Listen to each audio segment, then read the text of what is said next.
first annual Intergalactic Imagination Connoisseurs Film Festival is now accepting entries through December 1st.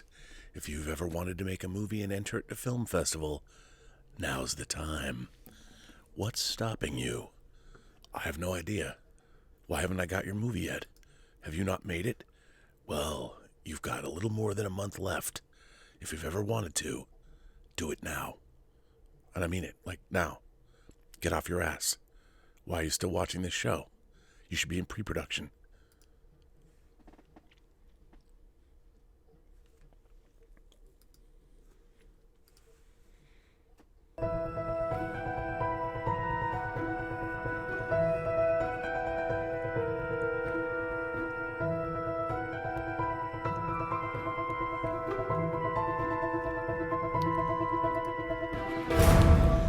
Well, greetings, imagination connoisseurs. Once again, it is I, your Duke of Dope your Duke of Dope Discourse, your Master of Fun and Wonder, your Viceroy of Verisimilitude, and all of that. Today, I just wanted to acknowledge, before I started this show, the passing of a great man, somebody that meant a lot to me, who's been a friend to me, and I love this guy. Alvin Enten, and here he is with his wife Lois. They were married in 1974. Alvin graduated from law school at the University of Miami in 1970. Alvin recently had COVID, and last week when he was recuperating, he was at home. He suffered a stroke last Tuesday, and yesterday he finally passed away. Alvin is the father of Gary and Edmund Enten. He has a number of other children, but Gary and Edmund have been great friends of mine for the last 15 years. Edmund wrote a feature that Gary directed called My 11th. It hasn't come out yet, but I edited the film, and they came to work for me 15 years ago at the Ludovico Technique offices when I was working on the Superman Returns documentary, Requiem for Krypton, and the Enten family is some of my favorite people in the world, and every time Alvin and Lois visited California, which is usually a couple of times a year, we would all go to the Smokehouse together across the street from Warner Brothers, and we would play our favorite game, which was Cast the Stand, because we all love the Stand miniseries, so we wondered if they ever got the Stand off the ground again and made a new miniseries, who would be in it. And we played this game for years. And they finally did make a new Stand miniseries. The Stand is coming out. And unfortunately, Alvin will never get a chance to see it. I just wanted to mark his passing today. He's a great friend. And he will be dearly, dearly missed by anybody who knew him. So, goodbye, my friend. You certainly enriched my life. And I'm very proud to still know your wonderful sons and the rest of your family. So, that's what I wanted to say there. COVID-19 has been affecting all kinds of people everywhere, and you should just never take it for granted. If you love people, reach out, say something to them. Even if you're just thinking about some crazy little thing that they might have reminded you of, or you reminded yourself of something that you might have done with somebody 20 years ago, reach out and tell them that you were thinking about them. Anyway, you got to take the good with the bad. And what was good today? Oscar Isaac is going to be Moon Knight. By the way, this is one of my favorite comic book covers of all time. Hang on, it's being reflected. This is Moon Knight 29, Werewolf by Night. You can see a little moon dart there. I think this is from 1982. 82. Moon Knight has been one of my favorite comic book characters. Now, I have to say, people are like, Rob, what is it with you and Moon Knight? Well, I have to tell you, Moon Knight is what got me back into reading comic books, I guess, as an adult. And basically, look, I know the early Moon Knights, the first 38 issues of Moon Knight, that series, it ran 38 issues. The first 30 were drawn by Bill Sienkiewicz, and if you watched, he started out sort of aping the style of Neil Adams, and then he as he grew, he was developing his own style that really exploded when he left Moon Knight and started on New Mutants. But he did some incredibly innovative things with Moon Knight. Another one of my all-time favorite comic book covers is this. It's just, I loved his work. I mean, then he did some groundbreaking things like this issue is called Hit It, which is great. That deals with abuse. Here's just a classic Moon Knight cover with Moon Knight being Moon Knight. And Moon Knight, of course, became a big part of the Marvel Cinematic Universe. Here's a Marvel team-up. Here's Spider-Man and Moon Knight. I'm just a huge fan. When I was in high school, I wrote a screenplay. I wrote a Moon Knight screenplay based on the double-sized Moon Knight 25 when he fights the Black Spectre, who was an evil politician who strapped on the persona of the Black Spectre to stir up crime while he was running on a platform of fighting crime. He was becoming a crime boss himself, and he was discrediting Moon Knight, and it was just great. But anyway, so the character of Moon Knight is going to be played by Oscar Isaac. Now, in the early issues of Moon Knight, the first 38 issues, the premise was he was basically a Batman clone. I'll freely admit that. He was a Batman clone.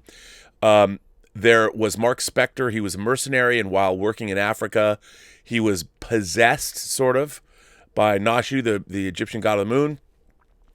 And it went from there, and then when he came back stateside, he had different personas. He had his Playboy Bruce Wayne persona, Stephen Grant. Stephen Grant. Then he had Jake Lockley, who was a cab driver, where he could use his cab driver persona and keep his ears to the ground to find out what was going on in the city. And then there was, of course, Moon Knight, and then Mark Spector. And I liked that. And he had his girlfriend, Marlene, who was a hottie, and he had his man servant, compatriot, friend, Frenchie. And it was just, it was great stuff. I mean, these are Kevin Nolan's Moon Knight covers. He took over after Sienkiewicz left. And I'm just a huge fan of this comic. And Moon Knight was one of the 3 original direct sale books when Marvel started distributing books only through comic book stores. It was Micronauts, Kazar, and Moon Knight. And here was the last issue of Moon Knight that Kevin Nolan drew, issue 38. These are all mine from the early 80s. And as you can see, these are cherry. They're in very good condition. But yeah, I mean, it was just, I'm looking for another cool cover. There was just, Sienkiewicz did some great work. But this comic is what got me back into reading comics in the early 80s. And I loved them. And, Moon Knight's, they've changed him over the years, so he's not nearly like this. He's not so much a Batman clone anymore. Instead of having alternate aliases or identities, they've made him crazy. That his multiple personalities are literal multiple personalities. And I get it. But I'm very excited. I was very excited that Oscar Isaac has been cast as Moon Knight. I think that's great casting. If somebody asked me what is the tone of Moon Knight, I would say it's like a gothic. To me, it would be a gothic noir.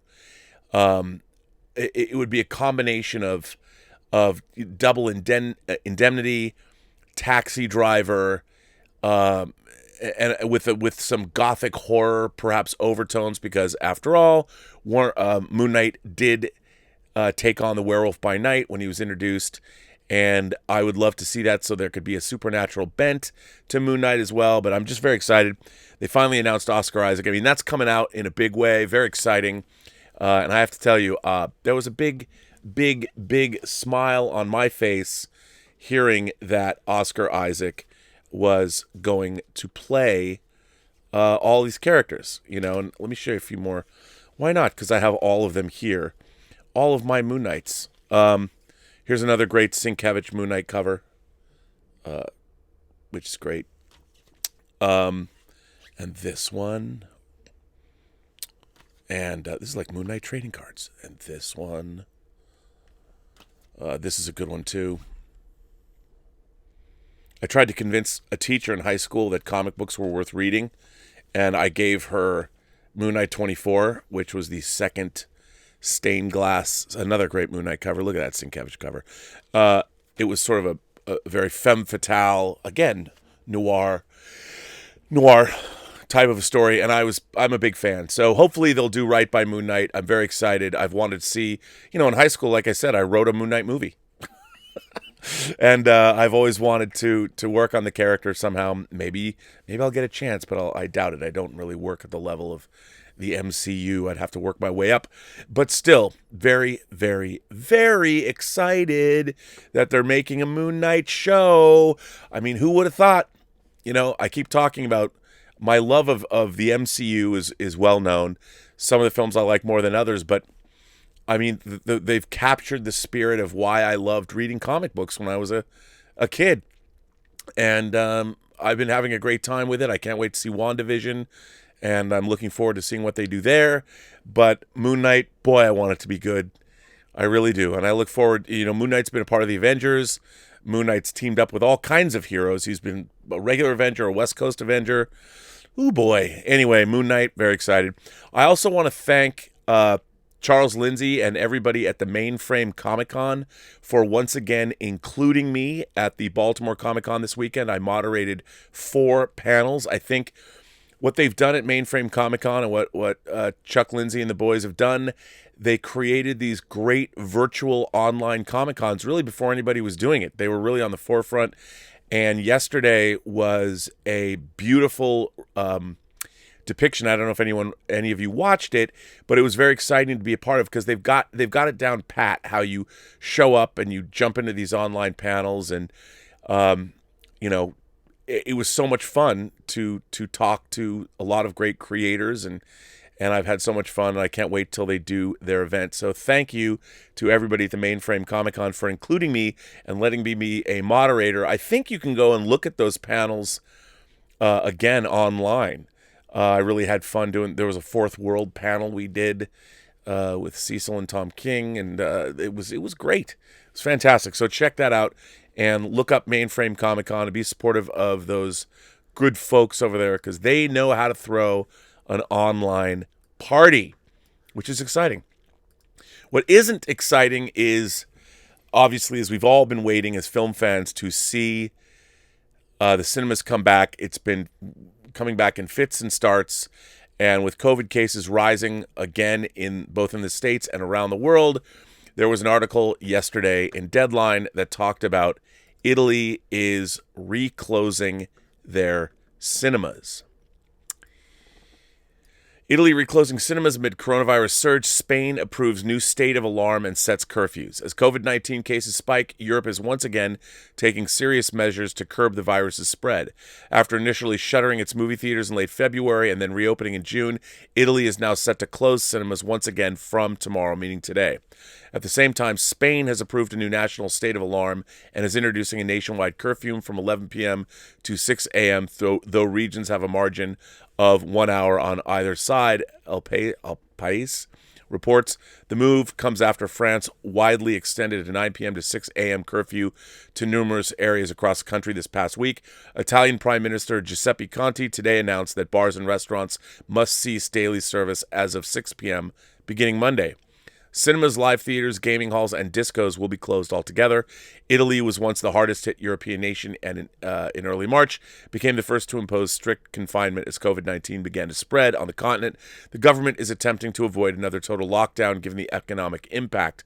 Saturday recorded a new daily record of 19,644 coronavirus infections as well as 151 deaths. In Spain, the new state of alarm comes into effect from today and is due to last until early May. However, the curfew is currently for a 2-week period, which could be extended. While cinemas are not closed in the country, the curfew will have an effect on box office.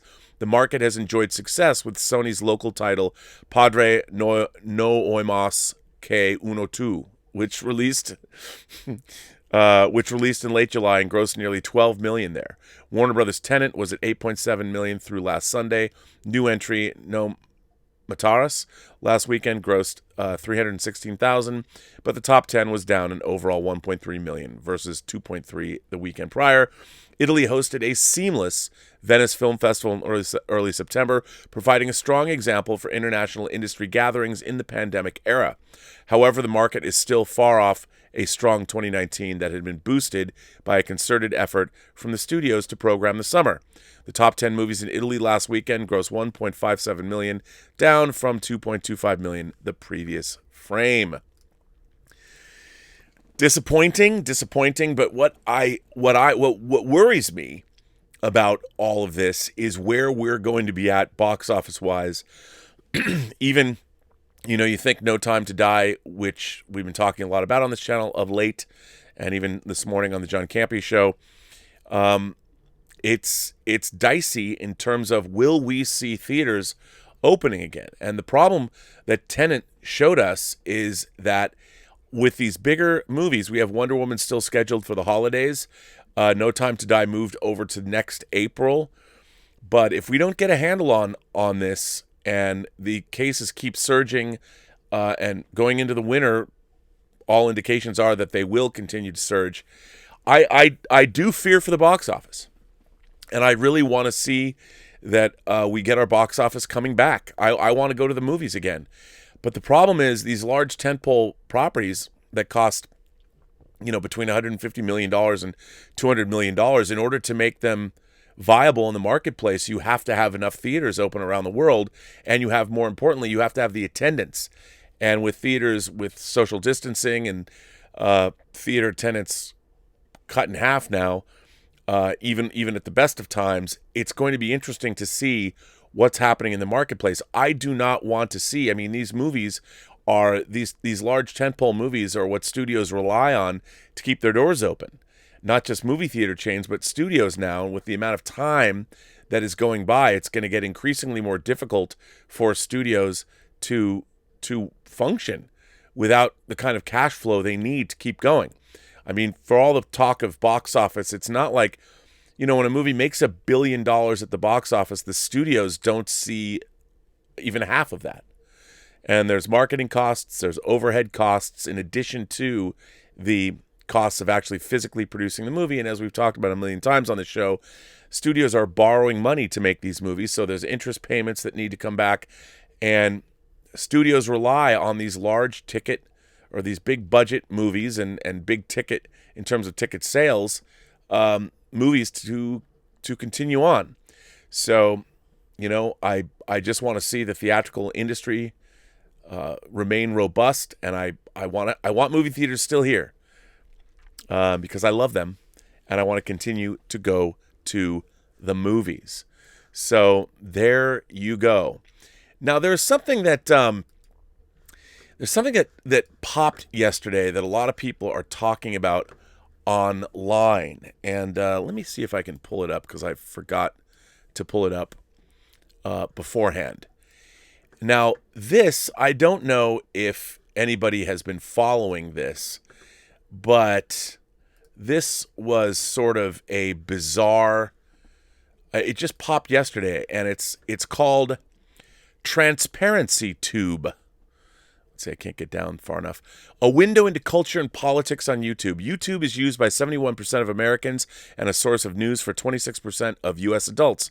While the impact of YouTube continues to grow, options for understanding the content and ideas being shared on the platform are lacking. That is why we built, who is we? We built Transparency Tube in creating a first-of-its-kind effort to categorize, index, and analyze over 8,000 of the largest English-language YouTube channels actively discussing political and cultural issues. We aim to provide the necessary data to better understand this space. Now, so it shows here, so like you can go and you can click on something like here, and you can look at like Business Insider, and it will declare what it is, that it's not left or right, it's center, mainstream news. Now, I don't know, like you can go to The Hill, for instance. I go to The Hill. It's center and it's mainstream news. So what this is doing is this is quantifying and it is labeling YouTube channels And I mean, I haven't really delved into it, but like Partisan Left, they've got an anti-social justice warrior page here. What does that mean? And who vegan phobic Andrew Klavan is right-wing, religious conservative, anti-social justice warrior. What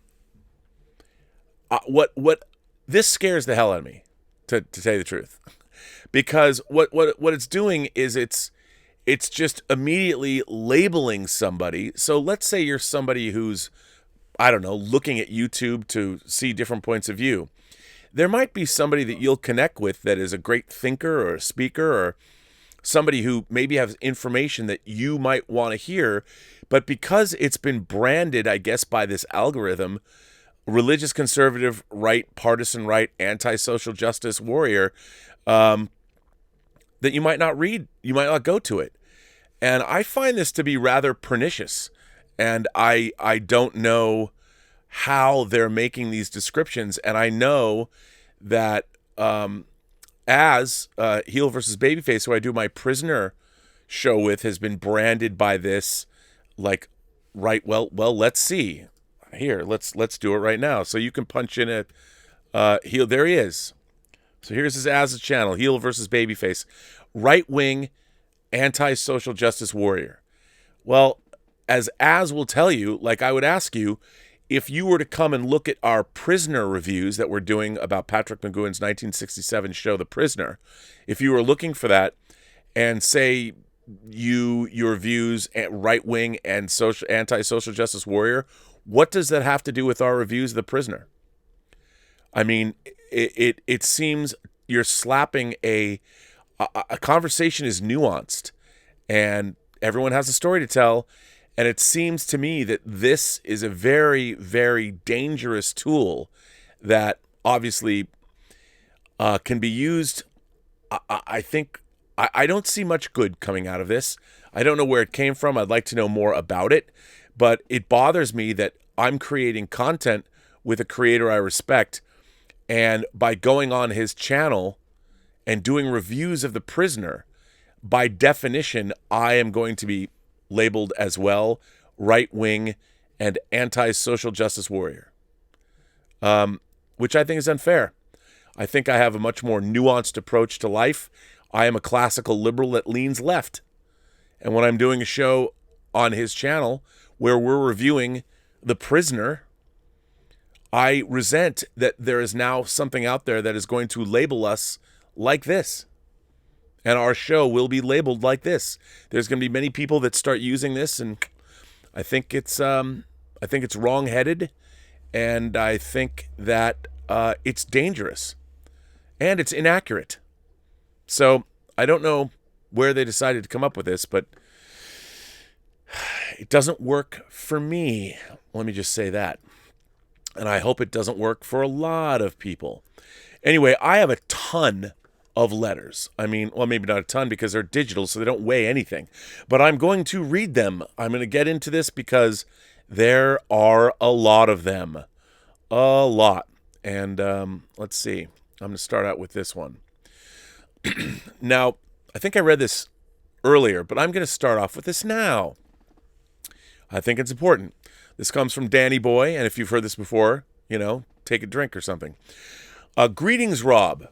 This is an updated draft of my letter that I emailed you last week, of which I'm relieved that you didn't read out on your live stream at the time.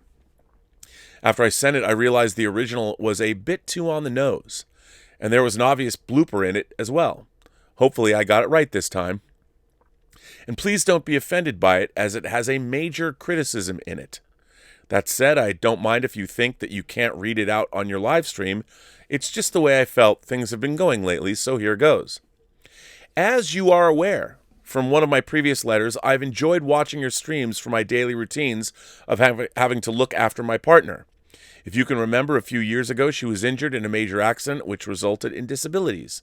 Hence, with the little free time I get to relax, I usually chill out watching you or other YouTube channels like Heel vs. Babyface, Nerdrotic, and Midnight's Edge, to name a few of my favorites.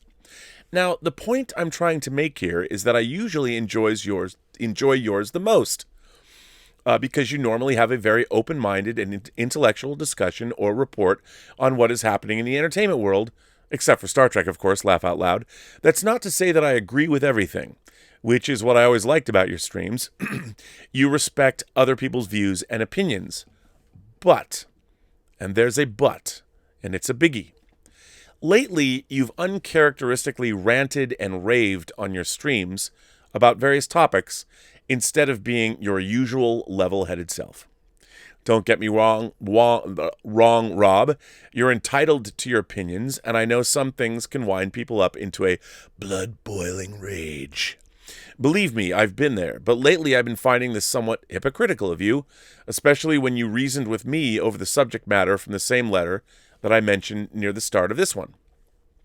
It was mainly about losing my love of Star Trek and not being able to watch the remastered Star Trek The Next Generation Blu-rays because I couldn't stop thinking about what Picard became in Kurtzman's Trek. But you reasoned not to miss out on what the Blu-rays had to offer, regardless of the fact that we both don't like Picard and the latest Trek in general. Basically, you told me to be optimistic and watch them for what they are, which, albeit slowly, I did take on board and have completed the entire box set. I really enjoyed it, and so did my partner, who has never been a real fan of Star Trek. Did you watch the documentaries? In fact, we're now watching the original series and the movies, and you see, optimistic. Where did your optimism go, Rob? I know these are trying times, especially with COVID, the presidential election, and all the toxicity about cancel culture, social justice warrior wokeness, and so on, but you usually ride above it.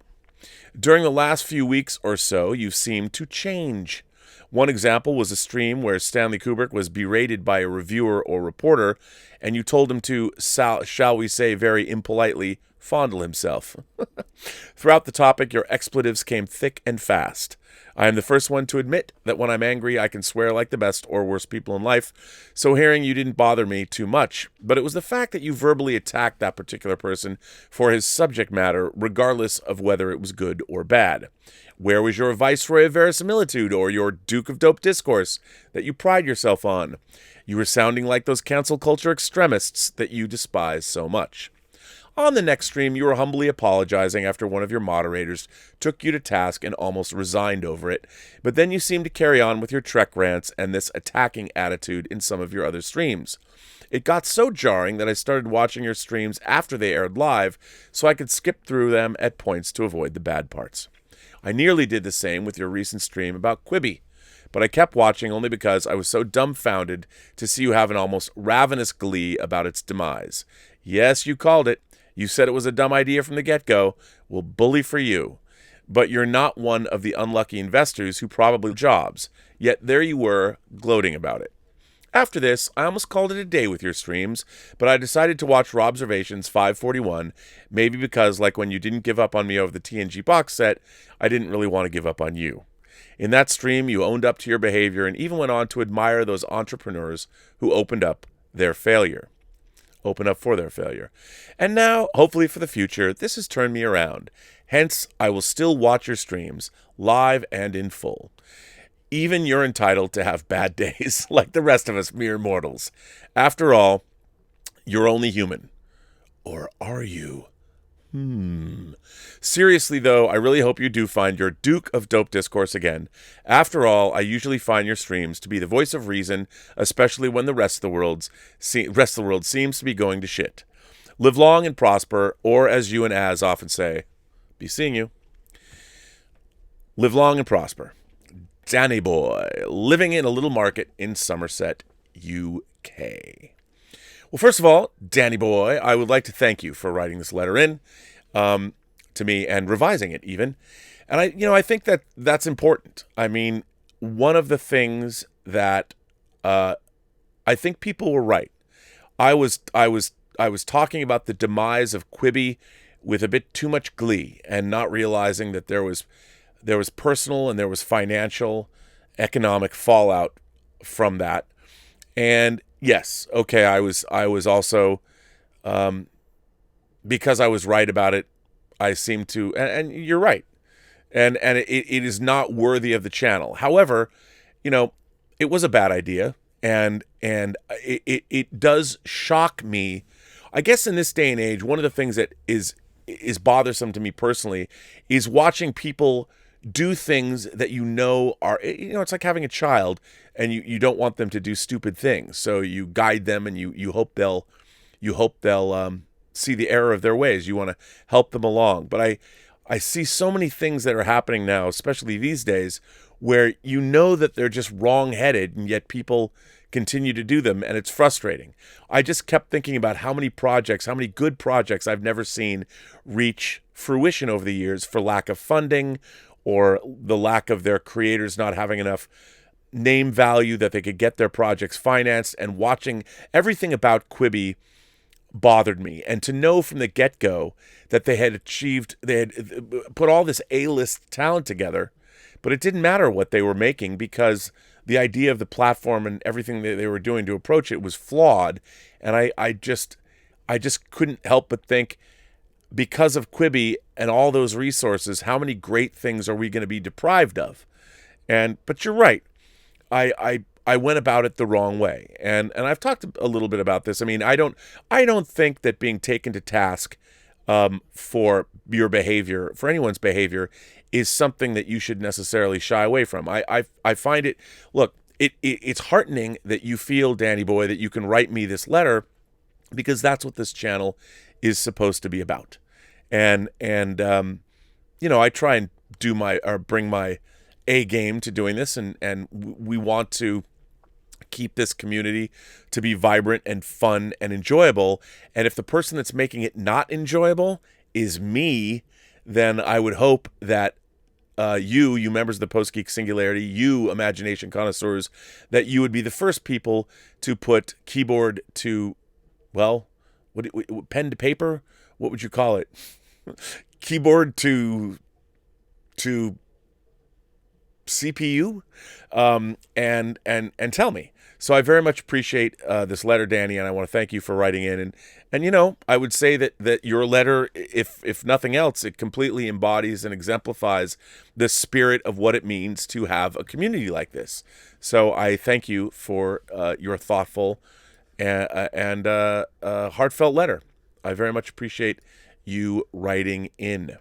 So that's good. But by the way, I also want to say thank you to everybody that came into our Zoom party, our Halloween little get together. It was a lot of fun, and I think we had a good time was had by all. We should do more of that. And as I said, I think I'm going to start doing that with, like, the whole point of having memberships and stuff. We'll be doing more of those kinds of things as we move along. Dean Mikatish writes in from the UK. Hi, Rob and the Post-Geek Singularity. With No Time to Die possibly going to a streaming service, can you see other films following suit? The reason I ask this question is that it does not look like those films that are slated for the Christmas season will get releases, and most likely get moved again, given that infection numbers are still climbing and areas are going back into partial or full lockdowns again. When theaters were open and Tenet came out, most people stayed away, even though no cases were traced back to theaters.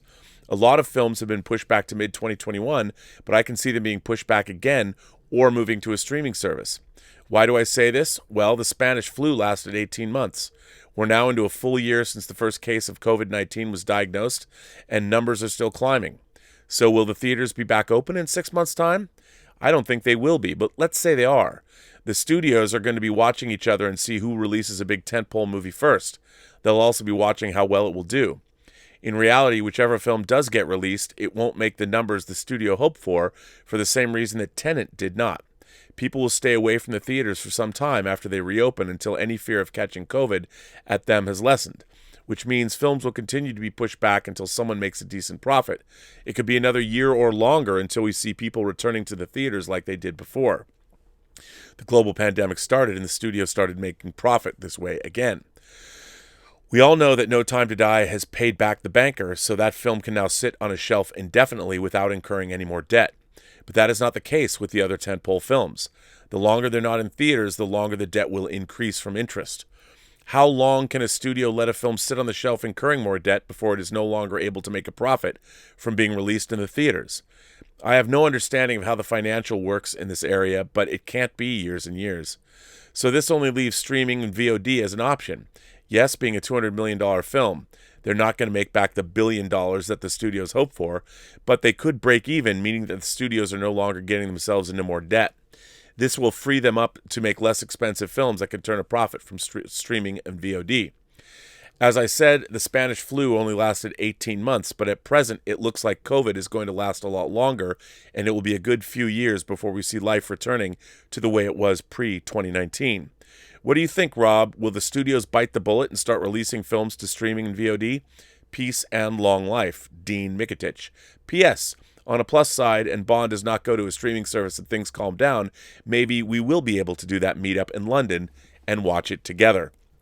You know, I'd like nothing better than that because, 8 years ago today, I was in Leicester Square at the Odeon Cinema seeing Skyfall with my friends and Charlie de Lazarica, and we were there, and we went to the first show, and that was 8 years ago today, and I was reminded of that, well, by Facebook of all things, and it's it just I even though I didn't love the movie, it was such a great fun time doing that. I mean, it was expensive and cockamamie, and it was a wacky thing to do. I'm like, I'm going to go see the 50th James Bond movie in London at the first public show, because I think I'd gone to press screenings of every Bond film up through Skyfall since Octopussy. So I'd gone to see the films in advance. And although that's not true, I didn't see Quantum of Solace. So I saw that late in New York. And that was the only time I ever saw a movie at the Ziegfeld Theater. And I didn't want to go to a press screening. I wanted to go see it in good old Blighty with Brits. And it was so much fun to do. And I wanted to do that. This is, of course, the 25th Bond film. Skyfall was the 50th anniversary Bond film. 1962 was the birth of the cinematic Bond universe with Dr. No being released. So Skyfall, when it came out in 2012, I'm like, oh man, I gotta go. And it was a lot of fun. But that was 8 years ago today. And in that time, it's pretty crazy that in those 8 years they only released one other Bond film, which was obviously Spectre. And that's a bummer, because they used to get Bond films out even when there was a 6-year gap between License to Kill and GoldenEye, but GoldenEye was pretty consistent. GoldenEye came out in 95, then Tomorrow Never Dies in 97, I think, and then World Is Not Enough in 99, and then 2002 was Die Another Day, maybe? Was it that? And then, of course, it took 4 years to get Casino Royale out, but that was because they switched over Bonds and all that, but pretty steady. But only having one Bond film in the last 8 years, kind of a bummer. And No Time to Die was supposed to be out in April, and by all accounts, it's pretty spectacular. But look, I mean, what you're saying is you're asking a question. There are economic realities with these movies that I was talking about that cost between $150 million and $200 million. And the studios are relying on those profits, and they need to, remember, even if they say they put a movie on streaming, well, that screws up the entire economic model of what they're hoping to do, because there is no box office. So they've missed an entire revenue stream of hopefully hundreds of millions of dollars. This is hurtful to the studios. I mean, if they can, like, I don't know if they would put No Time to Die. Like, the thing is, we've been talking about how No Time to Die, now we found out from Variety that the number that MGM wanted was $600 million. And that makes it comparable. They would be able to put in their pockets what they would have done if the film had grossed over $1 billion theatrically. But the real question is, so it's worthwhile for them. So let's say Apple wanted to spend that much money. The problem is, and as we were talking about this on the John Campea show this morning, if a streamer were to spend $600 million for one piece of content, what they're hoping to do is drive enough new subscribers to say, come on board for a year. And they need to be able to generate, well, for me, for my own personal if someone's giving me money to make a project, you want to make sure that you're giving them their money back plus 30% in a reasonable amount of time. And a year is a reasonable amount of time. So the idea that somebody's going to spend, if say Apple spent $600 million, well, they would want to get $900 million back. Probably they'd want to get more than that, like 1.2 billion, because they've got overhead. You know, if you spend the money on a movie, you pay $600 million for one film, and you're going to keep it for a year, and then it reverts back to the original rights holders or production companies or however you want to work that. You want to make sure that you've made enough money to make it worth your while, and that is a big number. So I don't know how many subscribers, like John pointed out, you're going to have 10 million subscribers there for a year, paying like at least $10 a month or something.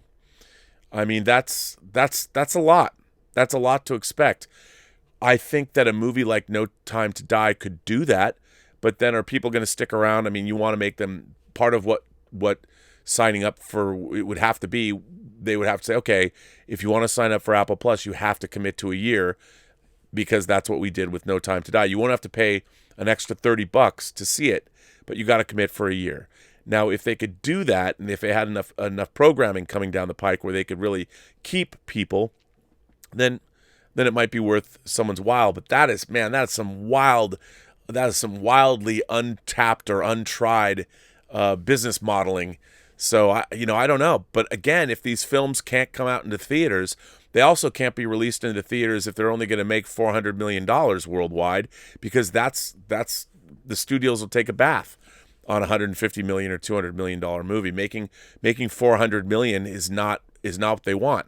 You know, they're expecting to make that $1 billion, especially the MCU movies. Black Widow's got to make $1 billion. I mean, it probably doesn't have to, but with the business models the way they are, that's probably what they're expecting. So it's a tough call, man. It is a tough call, and I do not envy anyone who is in that position. So, yeah. And now Dean Mikitich goes on. Now I have to say that I love this letter, and I know I'm reading two letters back to back by the same guy, but obviously I've been talking a lot about not just how much I dislike Discovery, but one of the things that I don't like as the viceroy of verisimilitude is when I'm trying to watch a science fiction, fantasy, or horror movie and something happens that I just can't accept.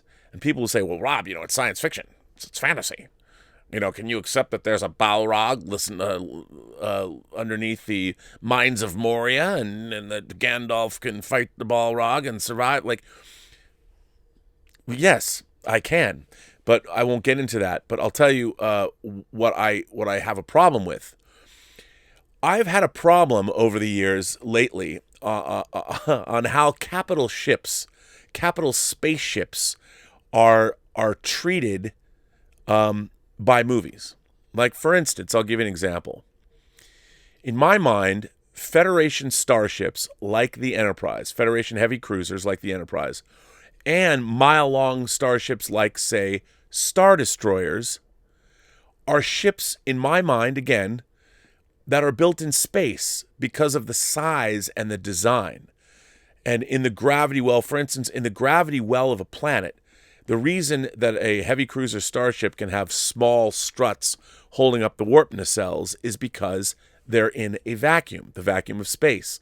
Now they can work in standard orbit with the gravity of a planet, but once you start flying those ships into the gravity well of planets, I have a problem. Like, I don't believe a Star Destroyer, or at least I didn't believe that a Star Destroyer could land or hover above, say, Jeddah City. And over the last, ever since not the Phantom Menace, I guess at the end of Attack of the Clones, where you saw these Republic Star Destroyers lifting off as they're loading up clone troopers. I mean, I know they were smaller. Now, I don't have a problem with the Millennium Falcon being able to fly into a landing at Mos Eisley. I'll buy that. But even, like, to me, TIE fighters, for instance, I always saw TIE fighters as being vehicles that could only work in the vacuum of space. Like they wouldn't work planet side because of the way they're designed. All of that has gone out the window. But when it comes to capital ships as well, I like the fact that certain spaceships they're built in orbit, and that's where they exist. But now both Star Wars and Star Trek have made these ships. I mean, the Intrepid class, of which the Voyager is bigger than the original Enterprise, but it can land. It can land on a planet. And I'm like, well, how can it do that? So I've always had a problem with that. And now, when I have to say, in the last episode of Star Trek Discovery, the Discovery pancakes down on a planet. It flies through an asteroid field, it gets damaged, and it literally crashes on a planet. Now, I don't care what kind of future technology you're talking about, whether it's inertial dampening fields, shields, whatever. I just don't believe that a starship can crash on a planet and survive it. I don't believe it. You know, it's like a 747 pancaking. Pick your, whether it's in the water. Well, I mean, maybe I saw Airport 77. Maybe it could survive a water landing, but on a hard deck, whether it's, asphalt or whether it's concrete or whether it's the ground or a forest, if a 747 is going to land without its landing gear, I don't think a 747 can be just turned around, refueled, and would be skyworthy again. So when I watch a starship crash on a planet, I'm thinking generations. Look what happened to the poor saucer section of the Enterprise D. So I've been banging about on Twitter saying these are things I do not believe. And I don't understand this casualness. Destroying starships and having starships fall out of the sky has become this I think, a huge storytelling crutch. I mean, it was pretty spectacular in Generations, and of course the Enterprise was destroyed in Star Trek 3, but you never really saw it hit the ground. And I just feel it's become a really lazy storytelling trope, and I don't believe it. I don't believe a starship could ever survive a crash landing on a planet. They did it in The Rise of Skywalker. You're supposed to believe that the Millennium Falcon just, crashed on the ground. It's got a gun port, and I mean, give me a break. There's the Millennium Falcon with the landing that it makes in Rise of Skywalker it would have had the shit torn out of it, and it would not have been space worthy. At least I don't believe it would. But in these new movies, hey, it's ice, as if there's no rocks or anything. It just so anyway. As a preamble, I give you Dean Mikitich's second letter. Hi, Rob and the PGS. I just wanted to add my 2 cents on the Discovery Voyager crashes. Sure, Voyager was using an experimental slipstream, which made it traveling much faster than the Discovery, but both ships were also having malfunctions, which meant many of the ship's systems were offline. Both ships went into a planet's atmosphere, so this would have slowed both ships down due to friction, but both ships had heavy impacts, even though both crews tried to make their respective landings smoother. Now Voyager crash is more believable than Discovery due to many of the ship's systems being offline, such as internal dampeners. With the impact, many of the decks on Voyager collapsed into each other, killing most of the crew, as stated in the episode. With Discovery, this would have been even worse, as we have seen that the interior structures of the ship is nowhere near as good as Voyager, with those large open areas around the turbolifts, making Discovery less structurally sound than the Voyager. The decks on Discovery should have collapsed far easier than Voyager just for this reason alone. Even with inertial dampeners working, it would not have stopped it from happening, otherwise the bridge crew would not have been thrown so violently from their seats on impact. Discovery should have also had more damage before it even got into the atmosphere of the planet and crashed, having to go through that asteroid field where some of them were way too big for the deflectors to move them out of the way, and Discovery had to fly through them and impacting on the ship. Sorry, but no shields are strong enough for that. Just look at the Enterprise E. Even with shields, most of the front of the saucer was damaged when they rammed into the Scimitar and Nemesis, and this should be the case with Discovery when they rammed into that large asteroid that had more mass. They should not have been able to plow through it, as seen. Just from that impact alone, most of the crew of the Discovery should have been killed, as the ship would have been a crumpled mess, giving it a hull breach all over and distorting its core frame. No force field would have been able to cover the breach securely after an impact. Add to the crash on the planet, and the ship would no longer have been spaceworthy or even recoverable.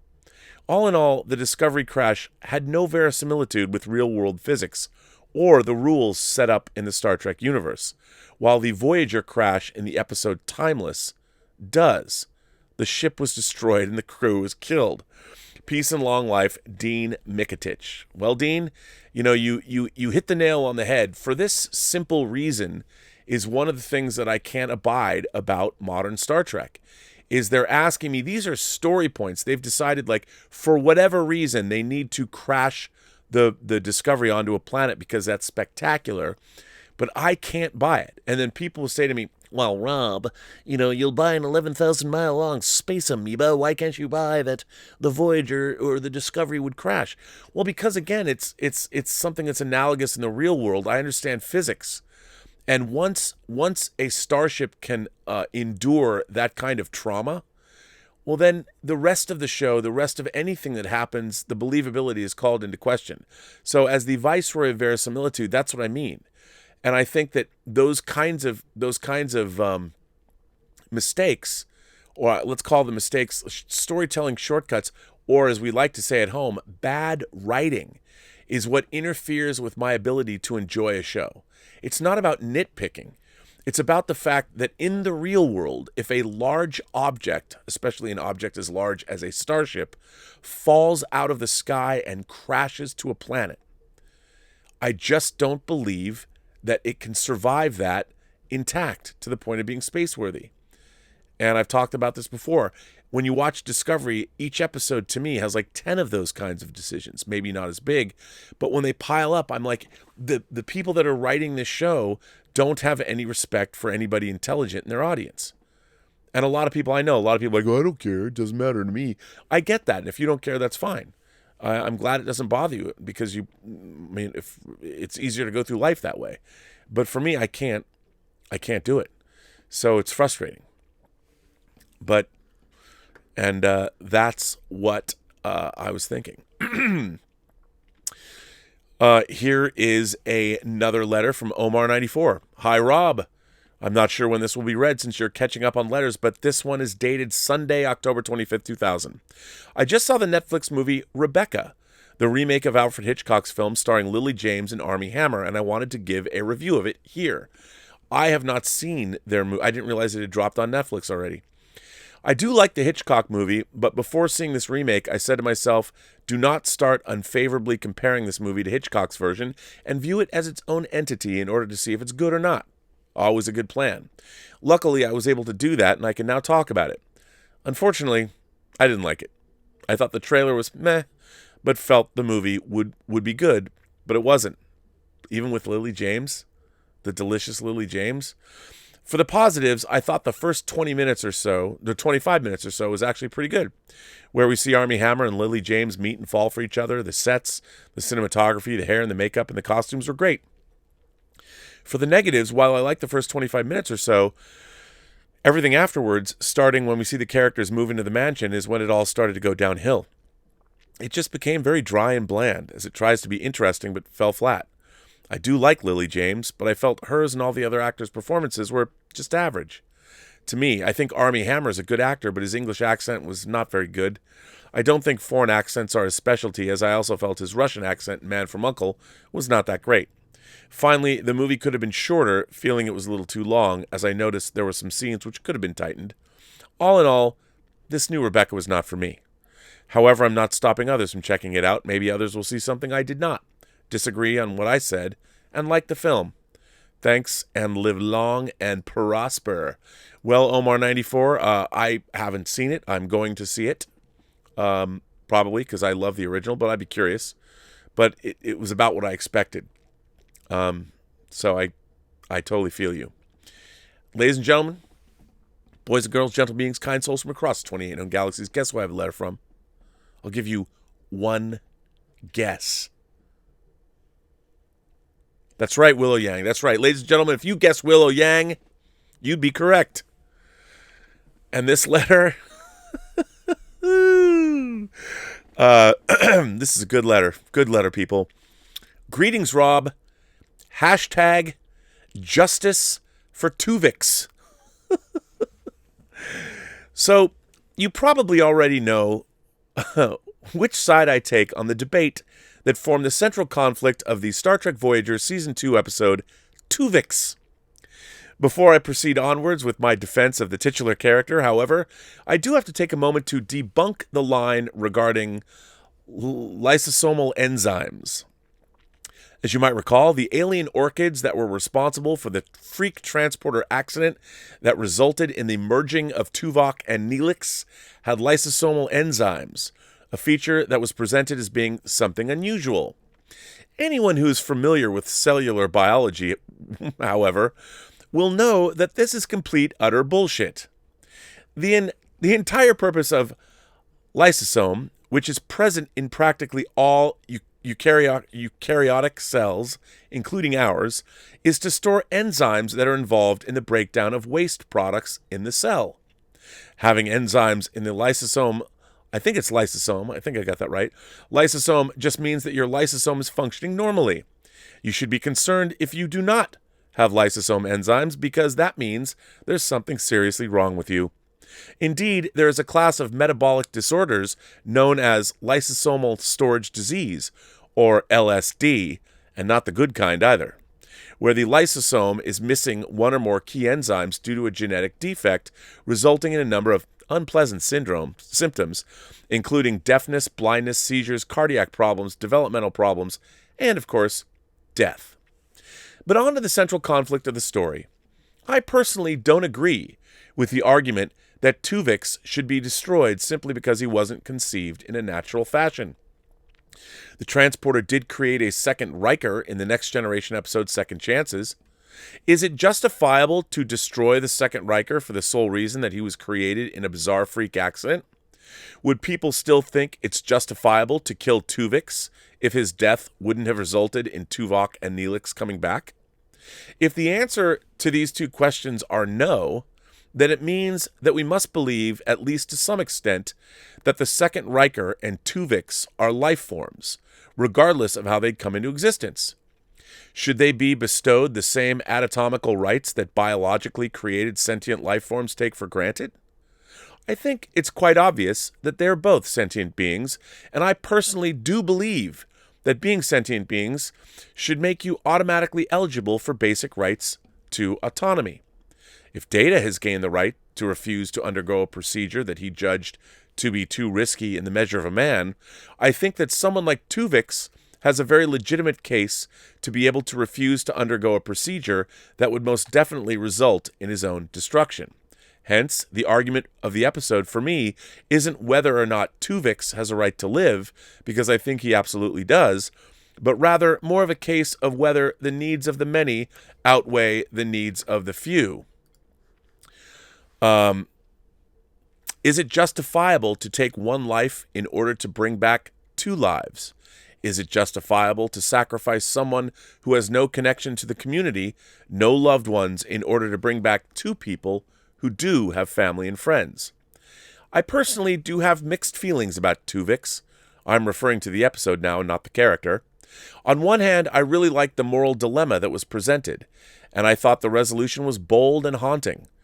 On the other, however, I really disliked how many of the characters acted in this episode. I personally did not have a problem with the decision to kill Tuvix in and of itself, even though I do find the character of Neelix to be annoying, and would have been pleased to see him gone from the show. My problem lies with how the rest of the crew reacted to the choice, with the exceptions being the Doctor and, surprisingly, Janeway herself. At the very least, Janeway had the conviction to stand up for what she believed in, to be able to look at Tuvix in the eye and kill him because she thought that it was the right thing to do. The rest of the Voyager bridge pretty much all turned into spineless jellyfish. They were all too afraid, too cowardly, to say a single word as an innocent person desperately pleaded with them for help. They were all content to just turn the other way. And in the end, Tuvix proved to be the better person by forgiving all of his so-called friends, telling them that he knows they're good people, even though they all silently wanted him dead. I found the whole scene horrifying and shameful, It has caused me to lose respect for the characters. I love you, Willow. On a broader note, on a broader level, however, I do think that the rights and fair treatment of clones is a rather surprising blind spot in the Federation, which has consistently advocated for the recognition of the rights of various forms of artificial intelligence, like androids, holograms, and exocomps. While Star Trek has almost unequivocally shown that the abuse and exploitation of sentient AI is wrong, it's quite inconsistent when it comes to clones. For instance, in the Season 1 episode of Deep Space Nine, Odo arrests Ibudon for murdering his clone because killing your own clone is still murder. However, just a season later in Whispers, the clone of Miles O'Brien, who had the exact same personality and memories as, and fully believed himself to be, the original O'Brien, gets dispatched without a second thought. A similar thing occurred in the Next Generation episode Up the Long Ladder, where Riker and Pulaski destroyed their clones without hesitation or any repercussions. Why is it that we seem to place more value on biological life that's created via the conventional way, the natural way, versus biological life that's created by cloning or other artificial means?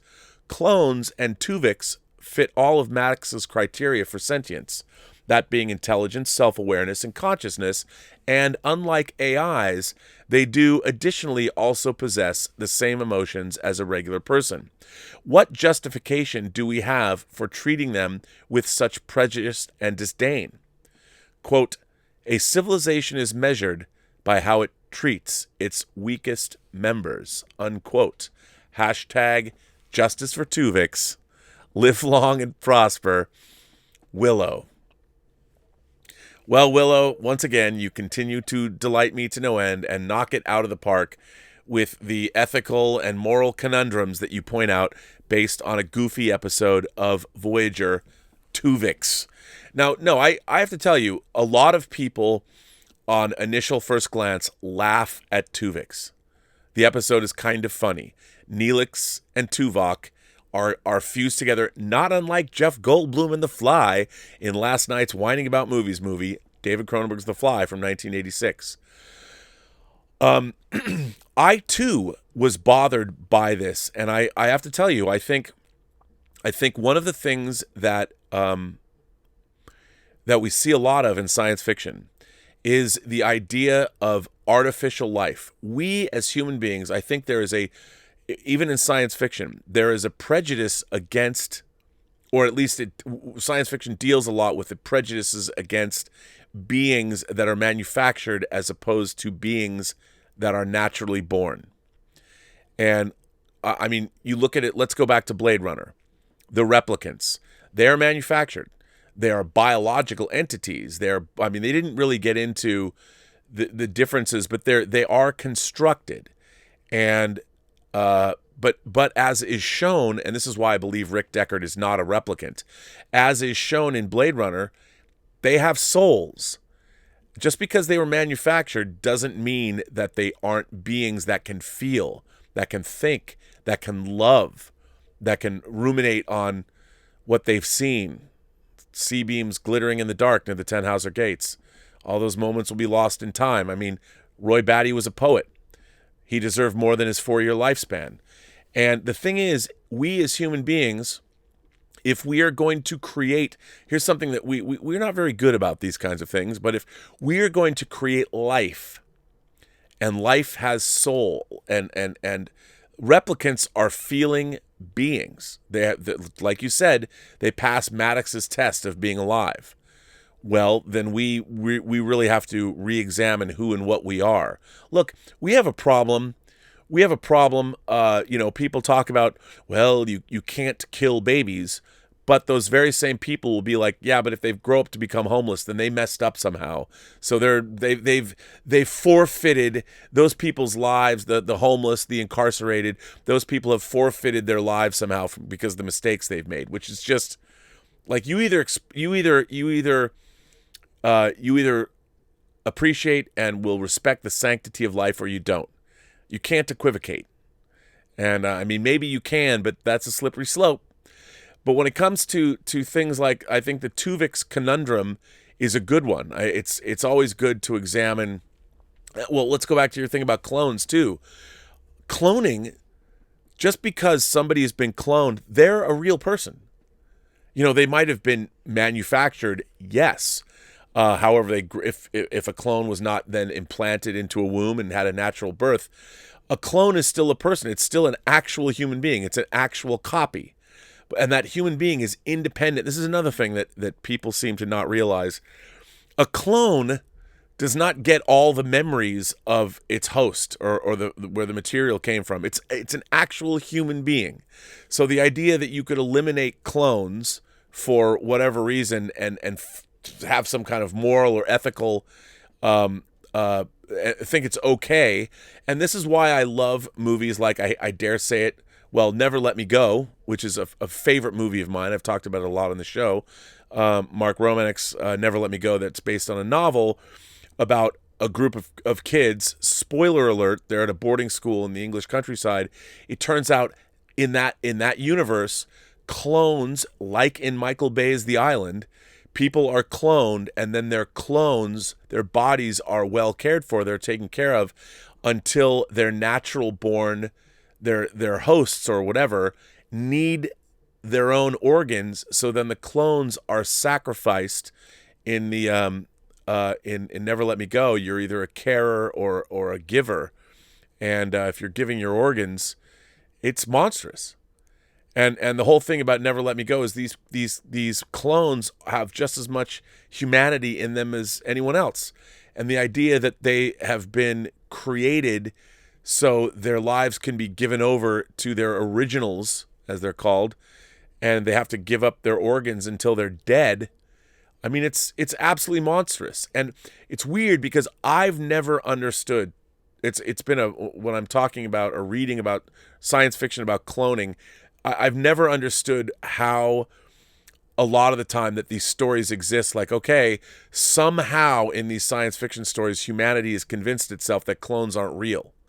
It's such a weird thing to me. But then again, I understand. Like, it all comes the belief of God, if the prime mover, the thing that gives us all life. If you believe in a supreme being, then anything, I guess, the supreme being wasn't directly responsible for, or at least we utilize the mechanisms the supreme being created, are somehow not. Replicants aren't worthy, clones aren't worthy.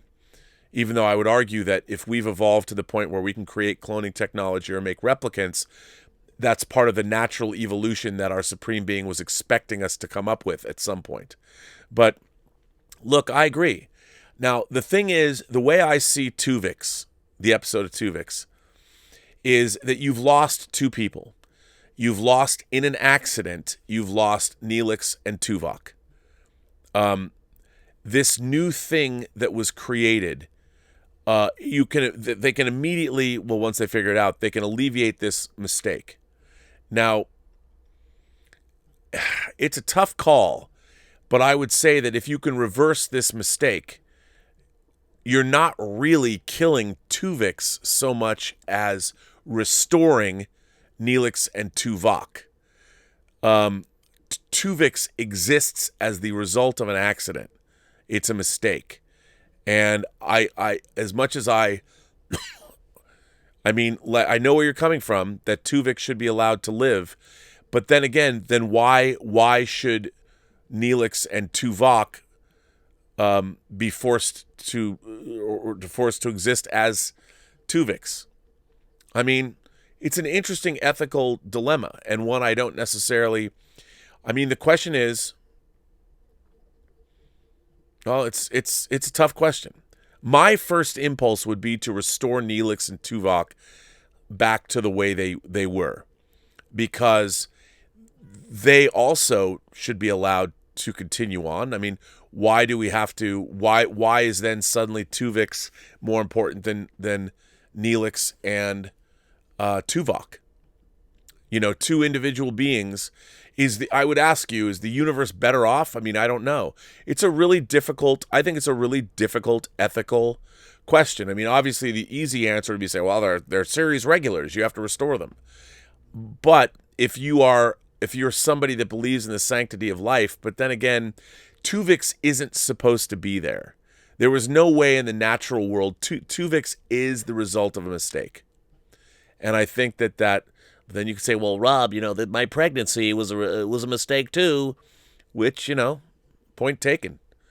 But that's why I think Tuvix is a great episode of Star Trek, because you, Willow Yang, can write a letter like this, and we can discuss it on the show. So tell me, all the members of the Post-Geek Singularity, do you think Tuvix should be allowed to continue, or does Tuvix die and Neelix and Tuvok get restored? This is a question that we are going to be asking ourselves for years to come. But human beings are not really great at solving their own ethical dilemmas. We just because we should do a thing doesn't mean just because we can do a thing doesn't mean we should do a thing. The old Ian Malcolm comment. Yes, let's get nuclear power so we can drop nuclear bombs on one another. Fantastic. And one of the things that I think that we need to do is we need to create, like, I keep talking about David Cronenberg's script. It wasn't based on his old student film Crimes of the Future, but he wrote a really compelling script that I read called Crimes of the Future, where there was a law enforcement created to deal with new technologies and emergent biotech and all that. There was a group of law enforcement that was there to identify things that hadn't yet been classified as crimes, because there's new technology, and there's, whether it's just technical or whether it's biotech, there's things that there are abuses because these things don't yet exist. When they exist, these abuses obviously start right away, and this group identifies them and tries to stop this kind of criminal behavior for things that haven't been declared criminal yet. And I always thought that was fascinating. And I think we as human beings, we need to have a planetary ethics body to start looking into these things. And I think maybe as a thought exercise, the plight of Tuvix could be used to inform this body. This might be these kinds of thought exercises would be pretty good. Like when we do have cloning available, how is that going to work? And will we be cloning human beings? And if so, what are the ramifications of that? We don't really know. So I think Justice for Tuvix, hashtag Justice for Tuvix, maybe one day will catch on as some kind of a national, a national effort or something. I don't know. This one comes from our friend Enterprise H, NCC 1701H. Judge Dredd Burnett. Greetings. First, have you checked out the Let's Play of the game Star Trek Generations? I have not. Here's a link for the first mission. I mean, you want me to watch a playthrough of a video game?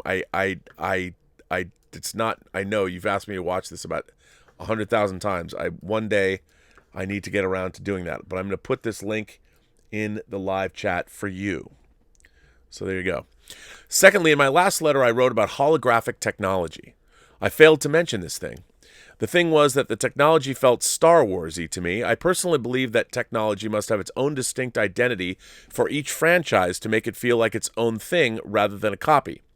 For me, that would have been a technology which would look like it would be inferior to the holographic technology we see in the Star Trek game Judgment Rights. That is to say, the technology you must choose between or prevent a pre-warp civilization from a fate of perpetual warfare. Not much of a moral dilemma if you already have better holograms.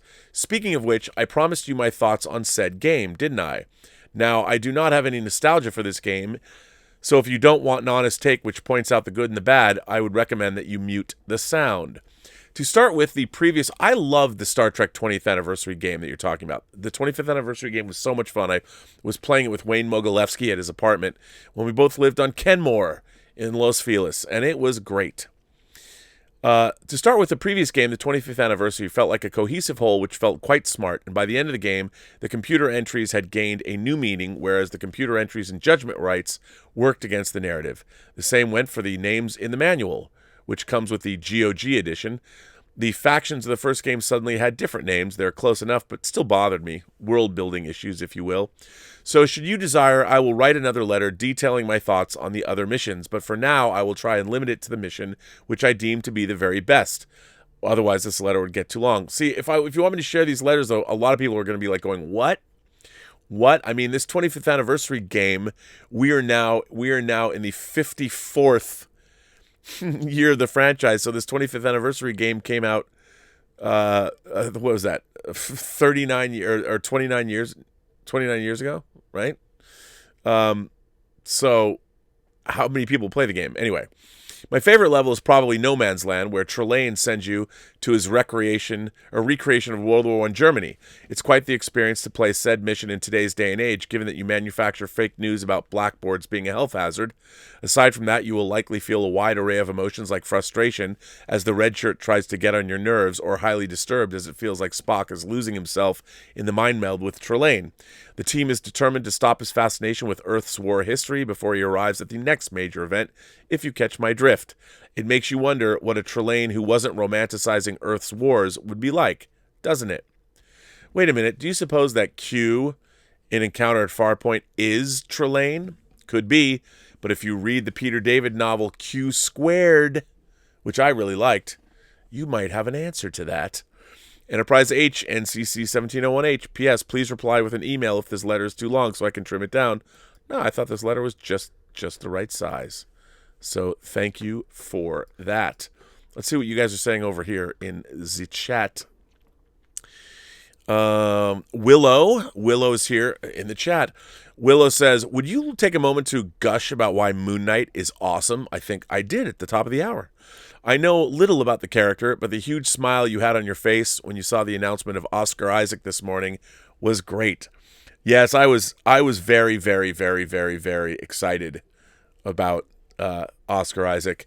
I mean, all I can say is that, I look at Moon Knight and I guess, you know what? I guess what really attracted me to the character more than anything else is I hadn't read, as I told people, the thing that got me into reading, well, it was actually Camelot 3000 #4 that I read on Robbie Cullen's front stoop when he was reading it that made me interested in modern comics. Because I loved comics when I was a kid, but in my last 6th grade into junior high, I didn't go to a middle school, but in junior high, I wasn't into comics. I thought that I didn't realize that there was a comic renaissance happening. I didn't realize that there was comic book stores, which are called the direct sale market, that there was a level of maturity happening in comic books that I didn't know about.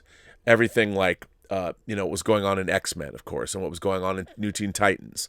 And then Frank Miller doing books like Ronin, and then Pacific Comics and First Comics and Eclipse Comics, and there was all the independent comics, and there was a lot going on in the comic book market. And when I read Moon Knight, I was like, it was a take on a Batman take that was pretty serious, and I love the art, especially when Sienkiewicz, when the book went direct sale, they didn't have to have as many ads in it, and the panel designs were different, and there was an elegance and there was an adult nature to these books that I really loved, and that's what attracted me. Emil Johansson is here and says, Rob, the new Batwoman images look great. I have critiques of season 1, but the show is good in my opinion, and that's not because of political reasons. I say that people seem to hate it for political reasons. Rob, how come liking, for example, Frozen is virtue signaling? I don't like Frozen, but people politicize entertainment way too much, in my opinion. Can't it just be what it is? Does it need to be this or that? Well, I think that's a good point. Does it? Does it need to be this or that? I don't know. I mean, I do think that there is we're going through a period of time where people, see, in my mind, we were changing. Our civilization was getting better. And there has been a change, I think, in the last 8 years where the natural evolution of our society, which was opening up, getting more there was a lot more acceptance happening.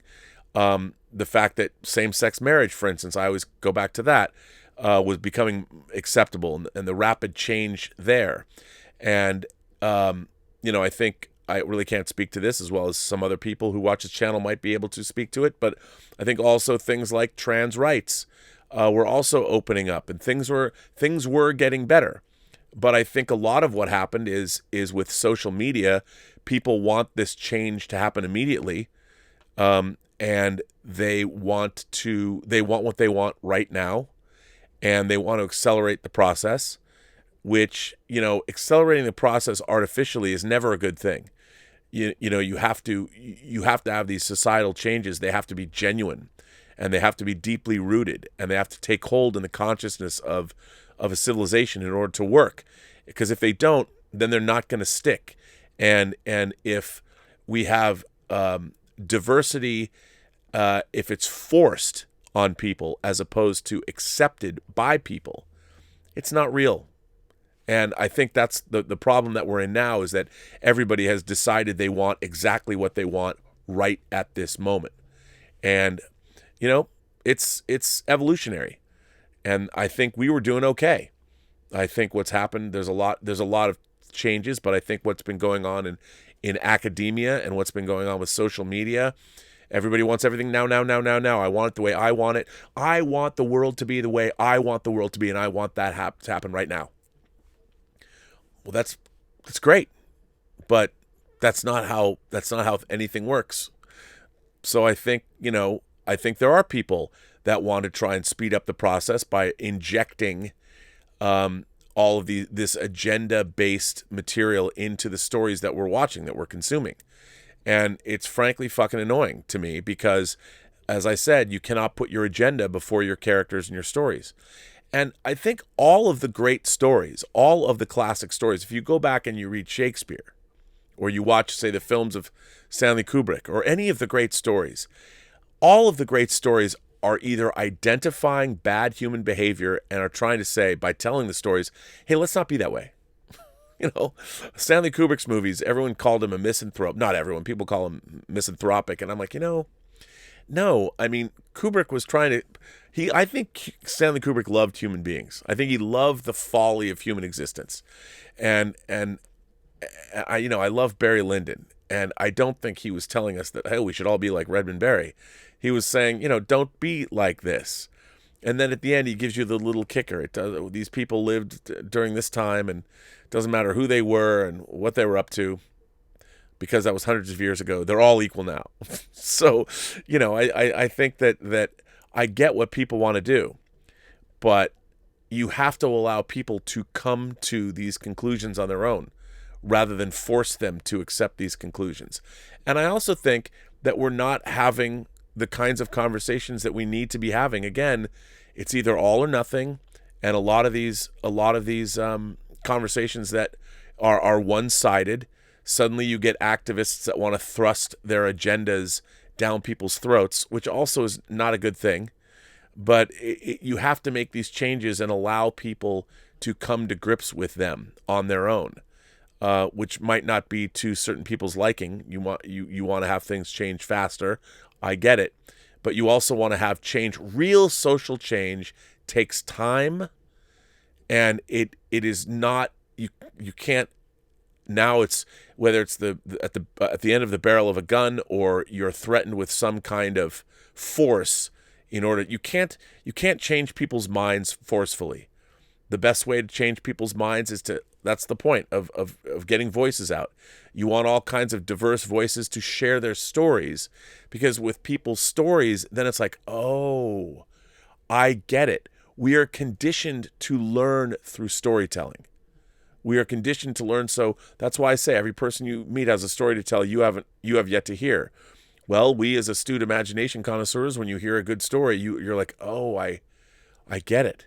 I understand. And that's how we have to, I think, help people along. Suthius is here. Hey, Mr. Burnett. Hope you're well. I'm excited about Oscar Isaac possibly being Moon Knight. However, like his portrayal of Apocalypse, I don't think his stature is best suited for a role like Moon Knight. But of course, with movie magic, I'm sure he'll look fine. Now, what Suthius is saying is that Oscar Isaac is not tall. And apparently, let's find out. And I don't necessarily disagree with you. Let's see.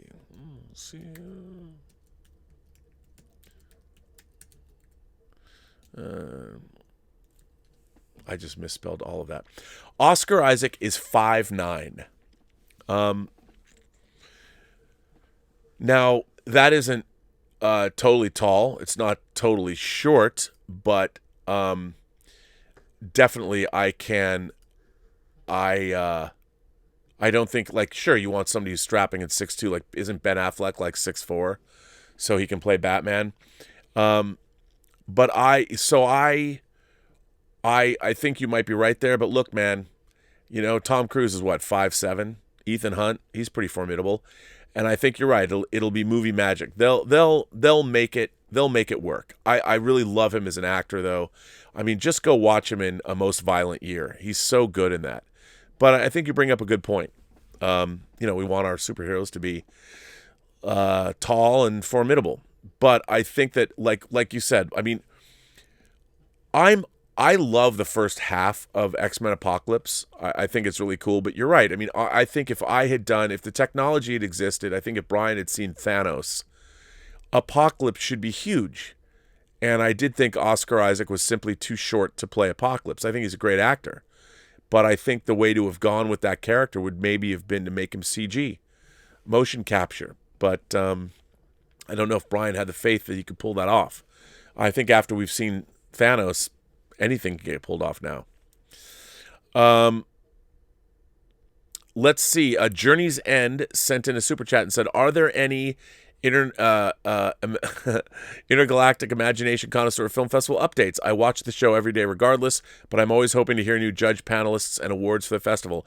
There are, and they're going to be coming this week. I did announce that Darren Scott, the producer of movies like Menace to Society, his most recent work is Tales from the Hood 3, which is out now. You can see it on streaming or buy it on physical media. He's our latest judge. So is John Campy as a judge, but there's going to be more people coming on. And there's going to be more stuff. Now that we're going to have films, I mean, I'm really going to start publicizing the festival. And for the final month, the first half, we're sort of getting films in. I mean, it's been interesting. I've got a lot of films in that I can't let in the competition because they weren't new. That was really a conundrum for me. I just decided that, okay, I like these movies. I'm going to put them in the festival to showcase them, to give people something to aspire to, but they can't be in competition. I know that there's a lot of people working on films now. It'll be interesting to see where they come from. But yeah, I'm going to have a lot more updates this week. Suthius goes on to say, so now that shows like The Boys and Lovecraft Country have ended their seasons for the year, my attention is now on shows like The Amazing Race, which, by the way, has gone back to Joe Schmoes instead of internet celebrities. And yes, you guessed it, Discovery. Well, Suthius, what do you think of Discovery? What do you think? It'll be interesting to see where it's going. Captain Opinion became a member of the channel. Well, thank you, Captain Opinion. And yes, I will have Mike Bodden make emojis of Elizabeth. I know that people have been asking for ace emojis, and we will get them.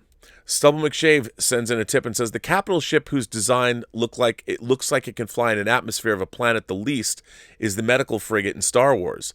That should tell you that ships of that size or larger are not intended for travel inside a planet's atmosphere or gravity.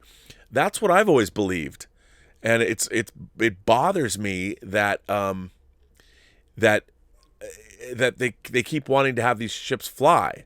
Like, that's another thing. It's why does everything land? Why don't they have like giant, like Coruscant having giant orbital shuttle bays or orbital stations where ships dock and things like that? And then maybe they'll have space elevators that take you down into wherever they're going to go.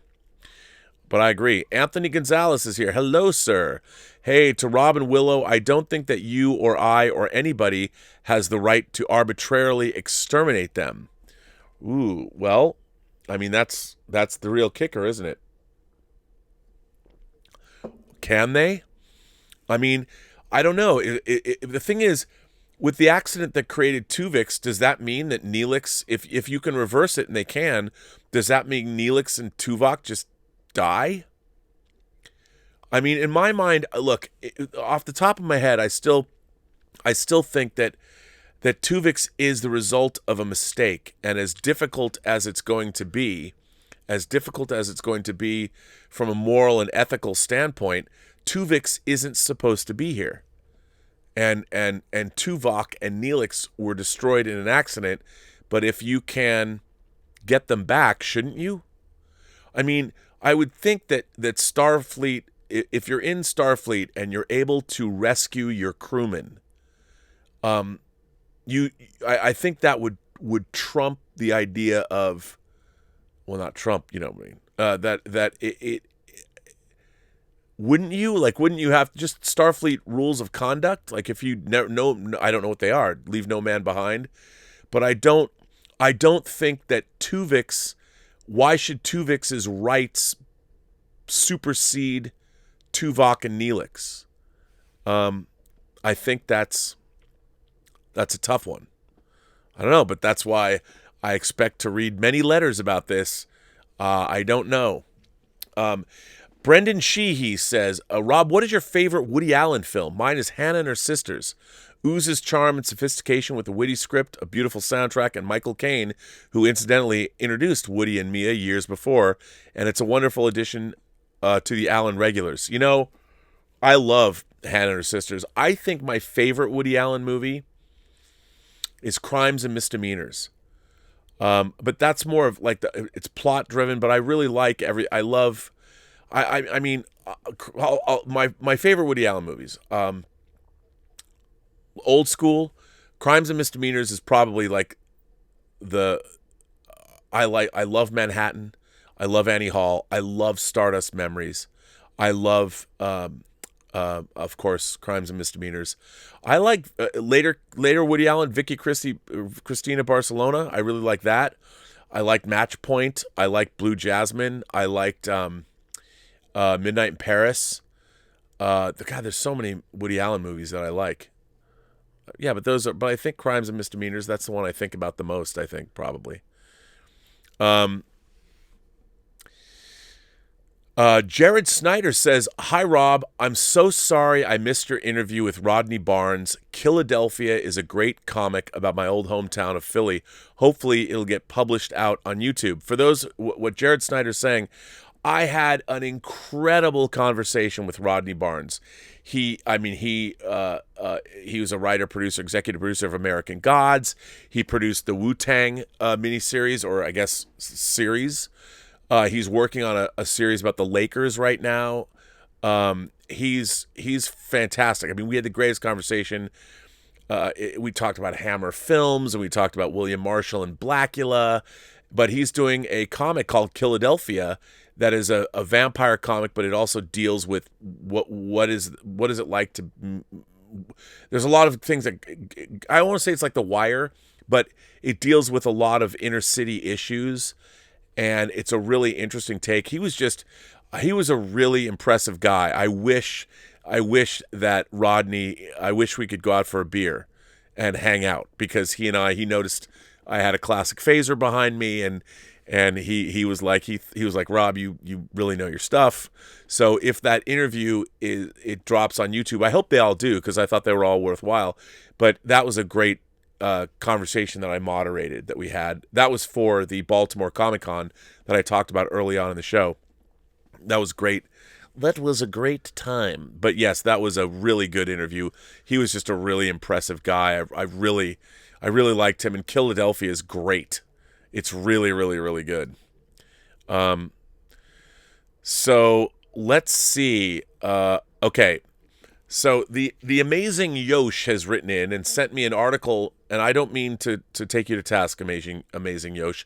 There's a We Got This Covered article talking about that CBS wants to develop a Cisco series like Picard. I don't believe anything. I think We Got This Covered as the National Enquirer. It's the Bat Boy. Every story is like the Bat Boy on the cover of the National Enquirer. It's not good. Don't believe anything you read there, ever.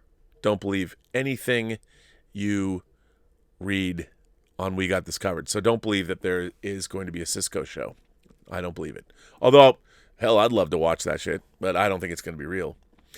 This one comes from our friend Electron Star Collapse. Hey, Rob, below is the retracted portion of my Star Trek fan letter. As a final warning, this has multiple uses of the F-bomb, especially toward the end.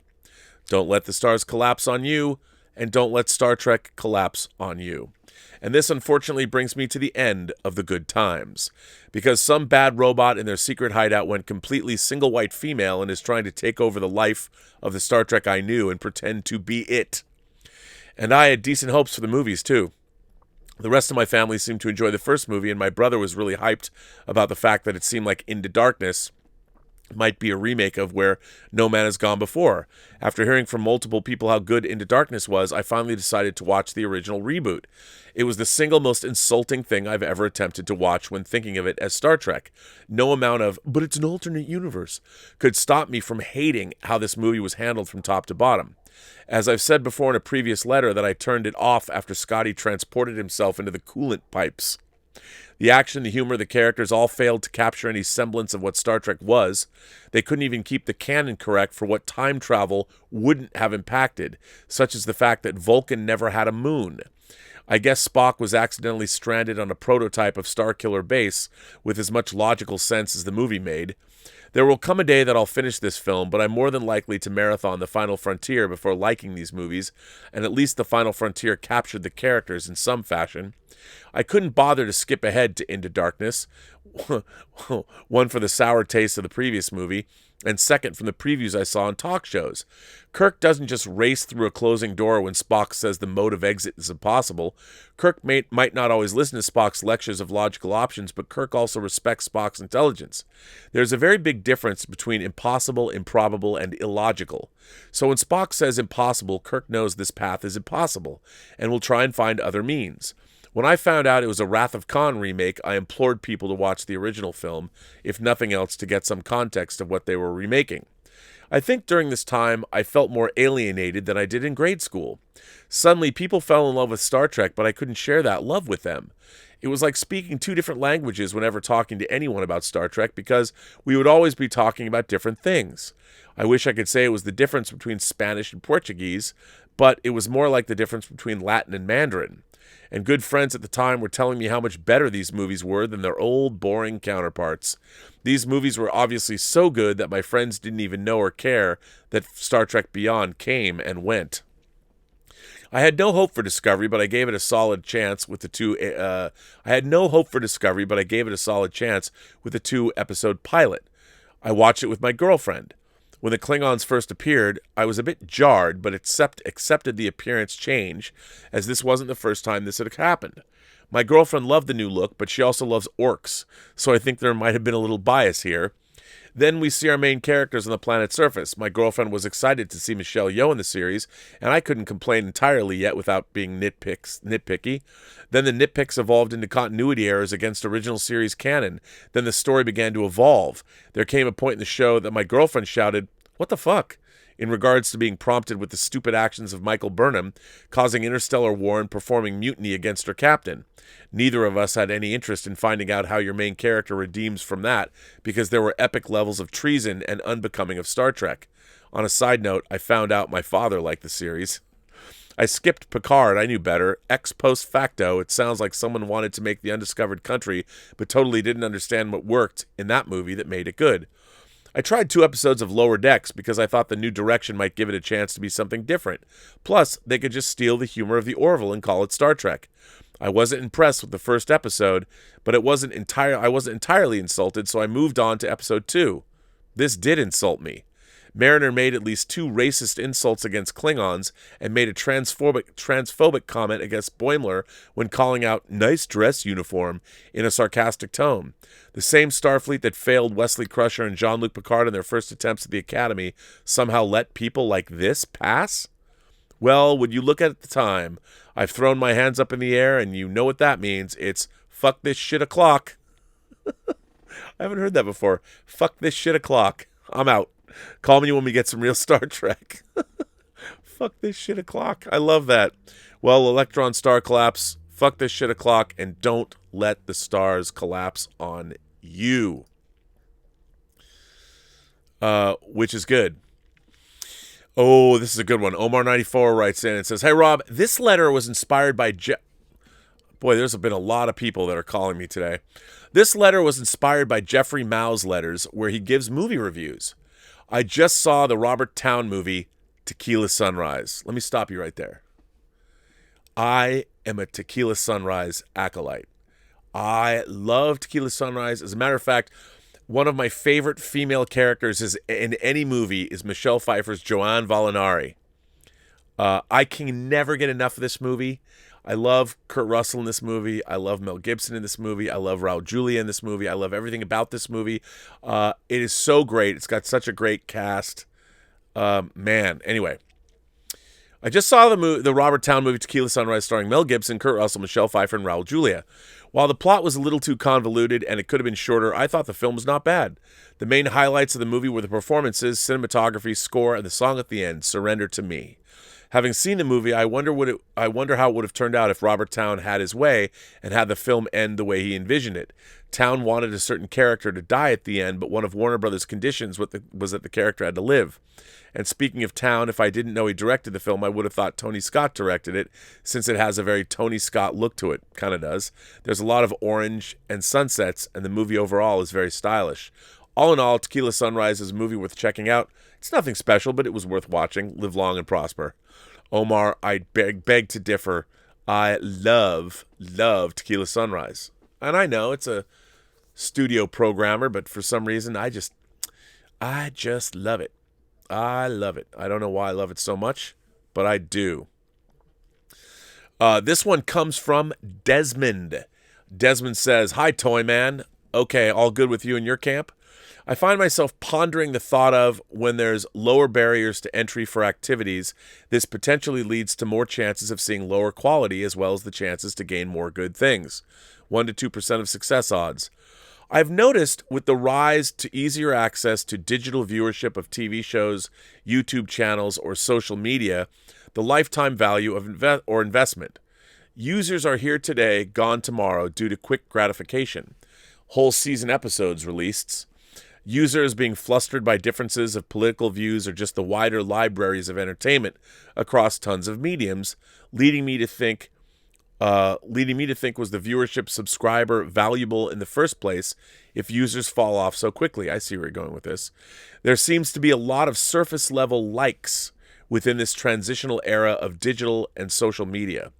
It's understandable that not everything or everyone follows the path of detail or needs to.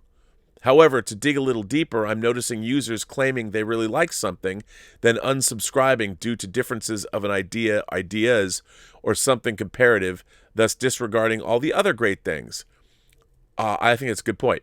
Suggesting they were never really interested unless everything being discussed or displayed agreed with their worldview, which seems odd as it's unlikely a person would always agree with everyone else's views.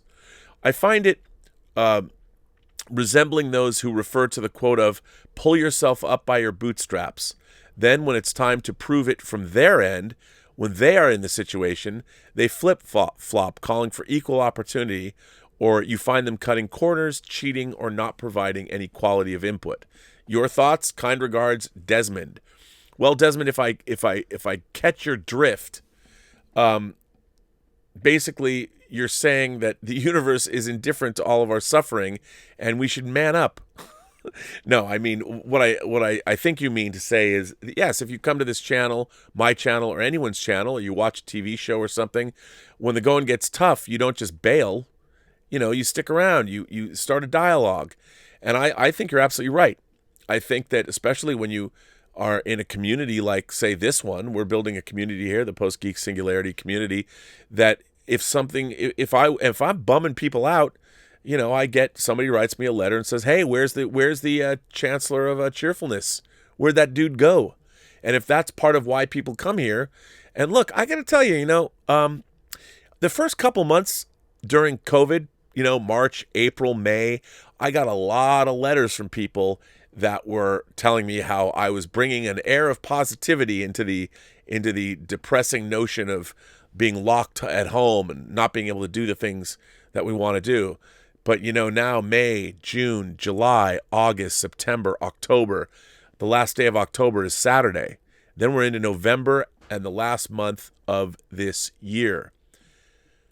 I didn't think we'd be here, folks. It's tough and it is hard. Maybe I do get a little angry about things because, every year that goes by is 1 year less I'm going to be on this planet. And when people like Alvin Enten, COVID takes, and then complications take his life, you just don't know what's going to happen. And it's frustrating to live in a time where something that I've totally taken for granted, something I never thought would go away, something innocuous like going to the movie theater, one of my favorite things to do, has now been denied me in my adult life for a long time. I didn't think that would ever happen. And it's frustrating. It's frustrating to live in a world and not be able to go do these things. And it's like, well, that sucks, and it's tough. I mean, sometimes, look, I got we have a dog, Tallulah, and our neighbors, Tallulah barks, and she's kind of got a screw loose, and normally we would let her out, and there's a squirrel that comes every morning like clockwork, and there's a rat that comes every night like clockwork, and Tallulah barks, and she has an ear-splitting, really loud bark.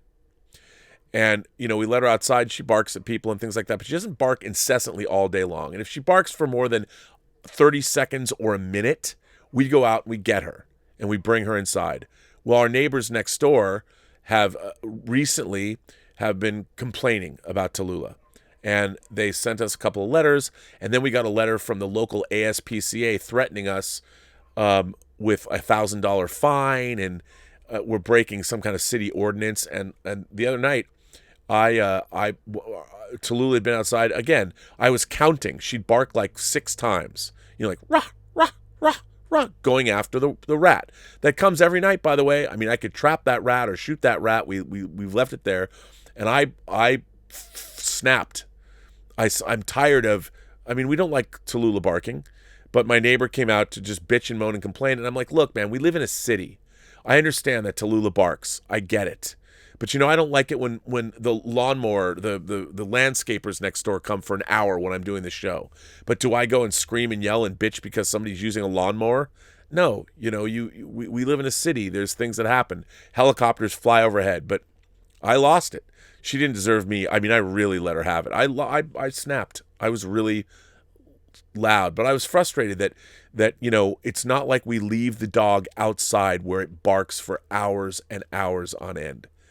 But this time, it gets this is a interesting, rough time for everybody, and so yeah, I sometimes I don't get to live up to the way I really want to be. This letter comes from Jason Webster. Well, actually, first of all, you know what? I'm going to jump over. Let me jump over to Stubble McShave, who says, concerning Tuvix, Tuvok and Neelix died in an accident. Killing Tuvix is not an accident. It is a deliberate action. They decide to kill an individual in cold blood. Well, because Tuvix exists, did Neelix and Tuvok die in an accident? Or did the accident fuse them into a new entity? But I mean, does that the thing is, whose rights trump who? I mean, are you saying that because there's an accident, and if you can reverse the accident, I was going to eat some bread, that you shouldn't reverse it? I mean, that's a compelling argument. A deliberate action, they decide to kill an individual out in cold blood, but that individual, it doesn't exist until this accident occurs. So I don't know. I mean, again, I don't know what's right or wrong. Compelling arguments, but you're right. I mean, that's a really interesting action to take. But let me ask you something. If your mom and dad were in an accident and they got fused into, what would that be? What would mom and dad, if it's not Tuvix, I guess mom and dad would be Mad. if Mad was created because of your mom and dad were fused, but if you could reverse that, would you get rid of Mad and get your mom and dad back? I bet you would. But I don't know. Who knows the answer? I don't. This is very interesting. Anyway, so Jason Webster goes on and says, "Hi, Robert. I hope you and the fine members of the one and only Post-Geek Singularity had enjoyed a carefree weekend and have hit the ground running with vigor and enthusiasm at the start of a new week." Oh, wait, you know what? I already read this. I read this. This is a whining about movies letter. I apologize. I already read it. So I didn't mean that was a whining about movies letter. I did not mean, which I've already read anyway.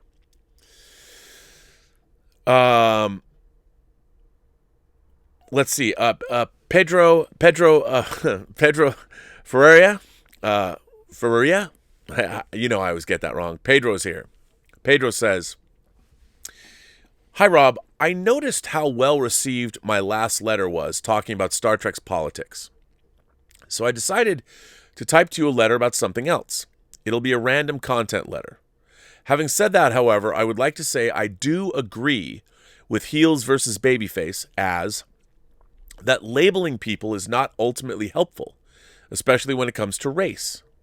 Only labeling those with disabilities is of help, as those people need physical or mental help.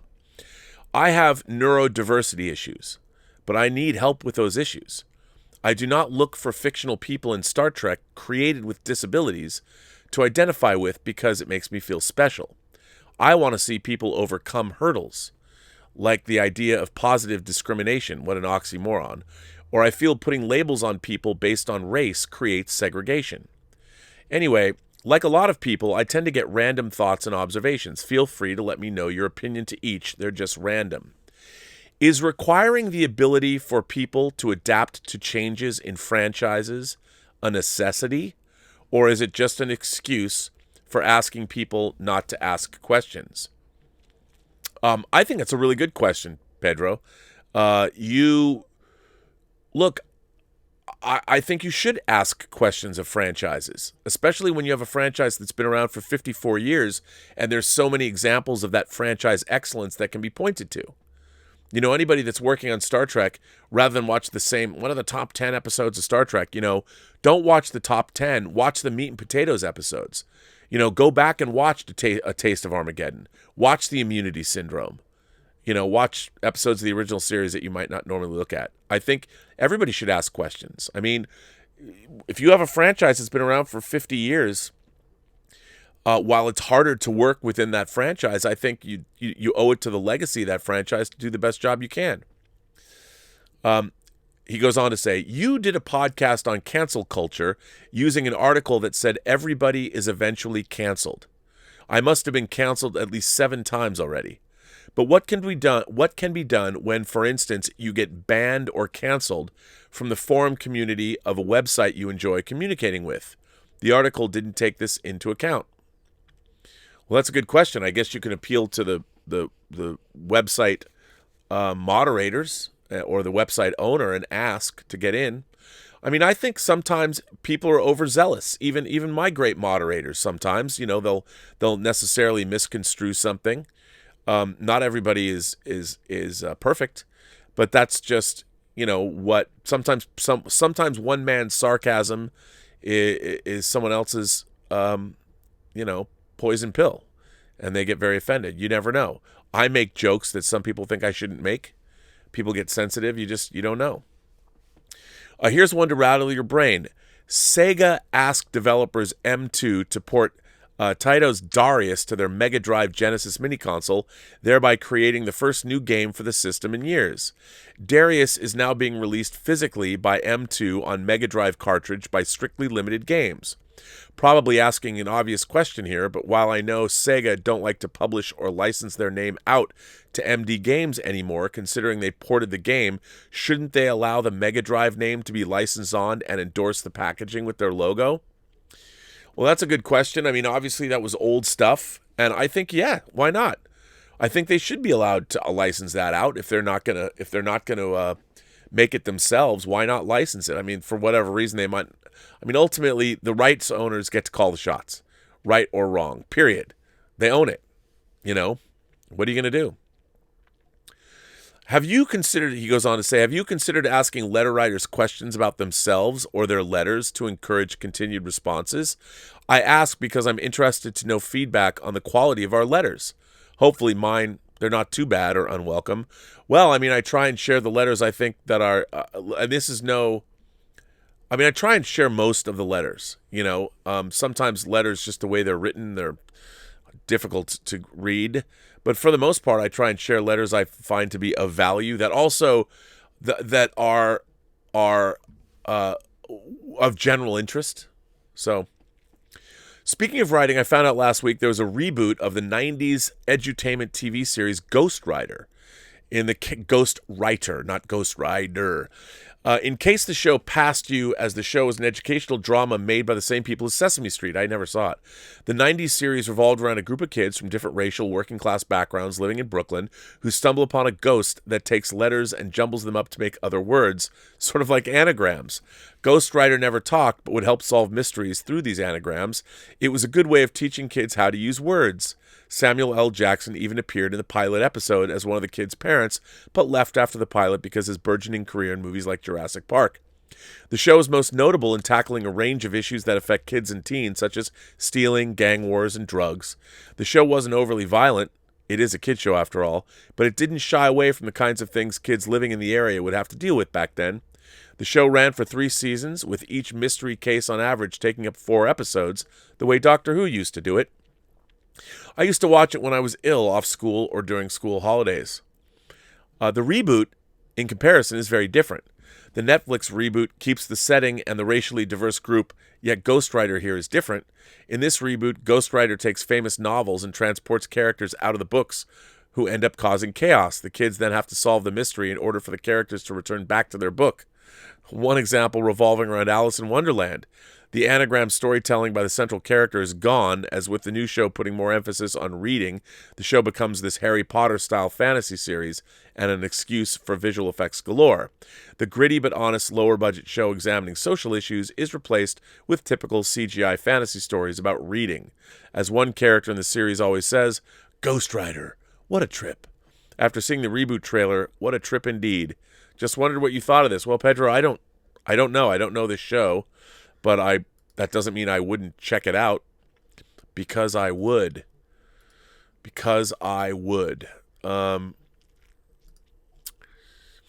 Let's see.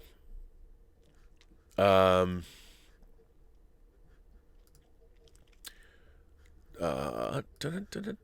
looking ahead.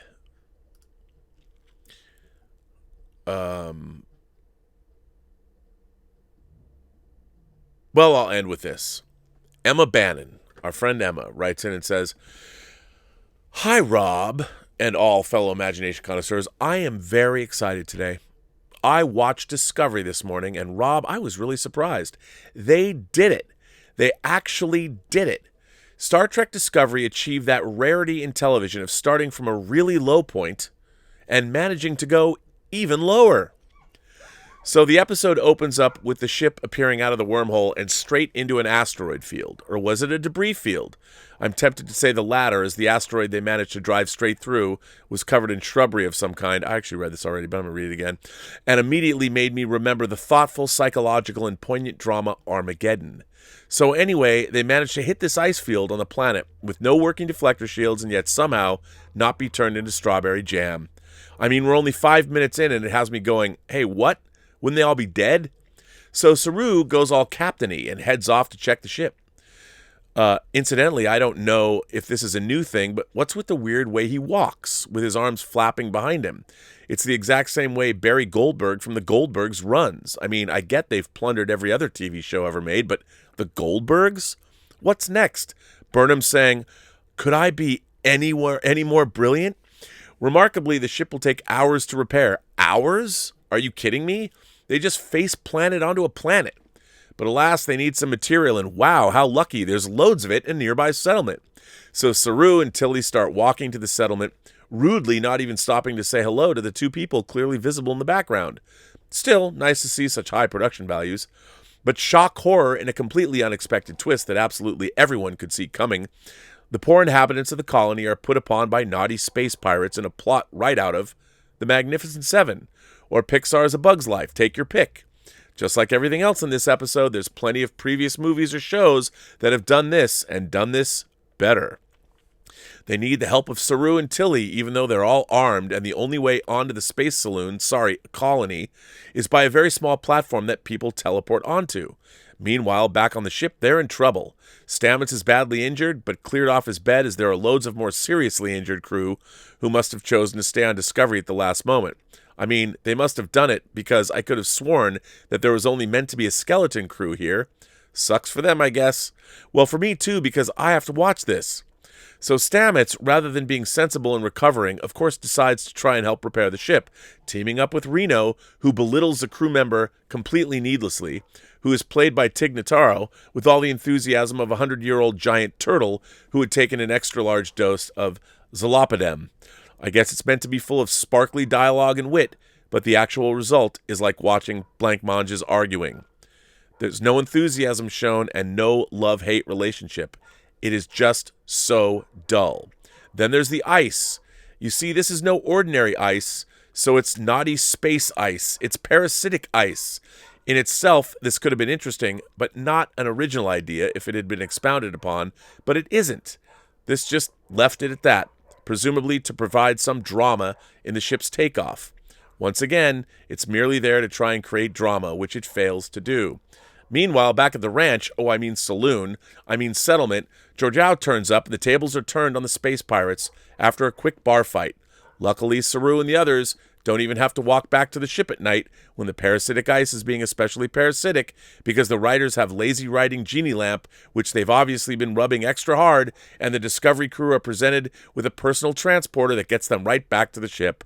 The Discovery has trouble taking off, but managed to do so because another ship suddenly turns up. And can you guess who's in it? Go on, guess, I dare you.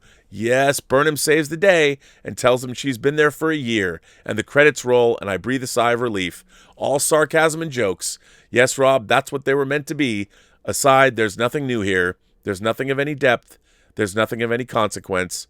Of course, all criticism is subjective, and just because a person A likes something, it doesn't follow that person B will, and of course vice versa. I guess what annoys me is that when compared to so much of what has gone before, the quality of the writing here is so poor. There are no surprises because the writers are incapable of writing or cannot be bothered. That's not good enough. Well, Rob, that's all I have to say, and now you can breathe a sigh of relief. Take care, everyone. Live long and prosper. And by the way, if you're thinking of buying any merchandise, I got my Robservations hoodie, and it's really nice. That comes from Emma Bannon from the UK. Thank you, Emma. I'm glad you like your Robservations hoodie. I have never bought any of those yet. I need to get some because it's going to get cold. Very funny article. John Connor Anthony Gonzal says, I order you not to go. I order you not to go. I order you not to go. Me too. I order you not to go. And on that note, I'm bringing this show to an end. Robservations, episode number 544, right? 544. I want to thank all of my moderators. I want to thank Joshua Levesque. Well, I want to thank Joshua Levesque. I want to thank, first of all, Mike Bodden, Greg Smith, the Richard, of course. I can't say anything. It's not my Sean Connery day. Joshua Levesque, who is here.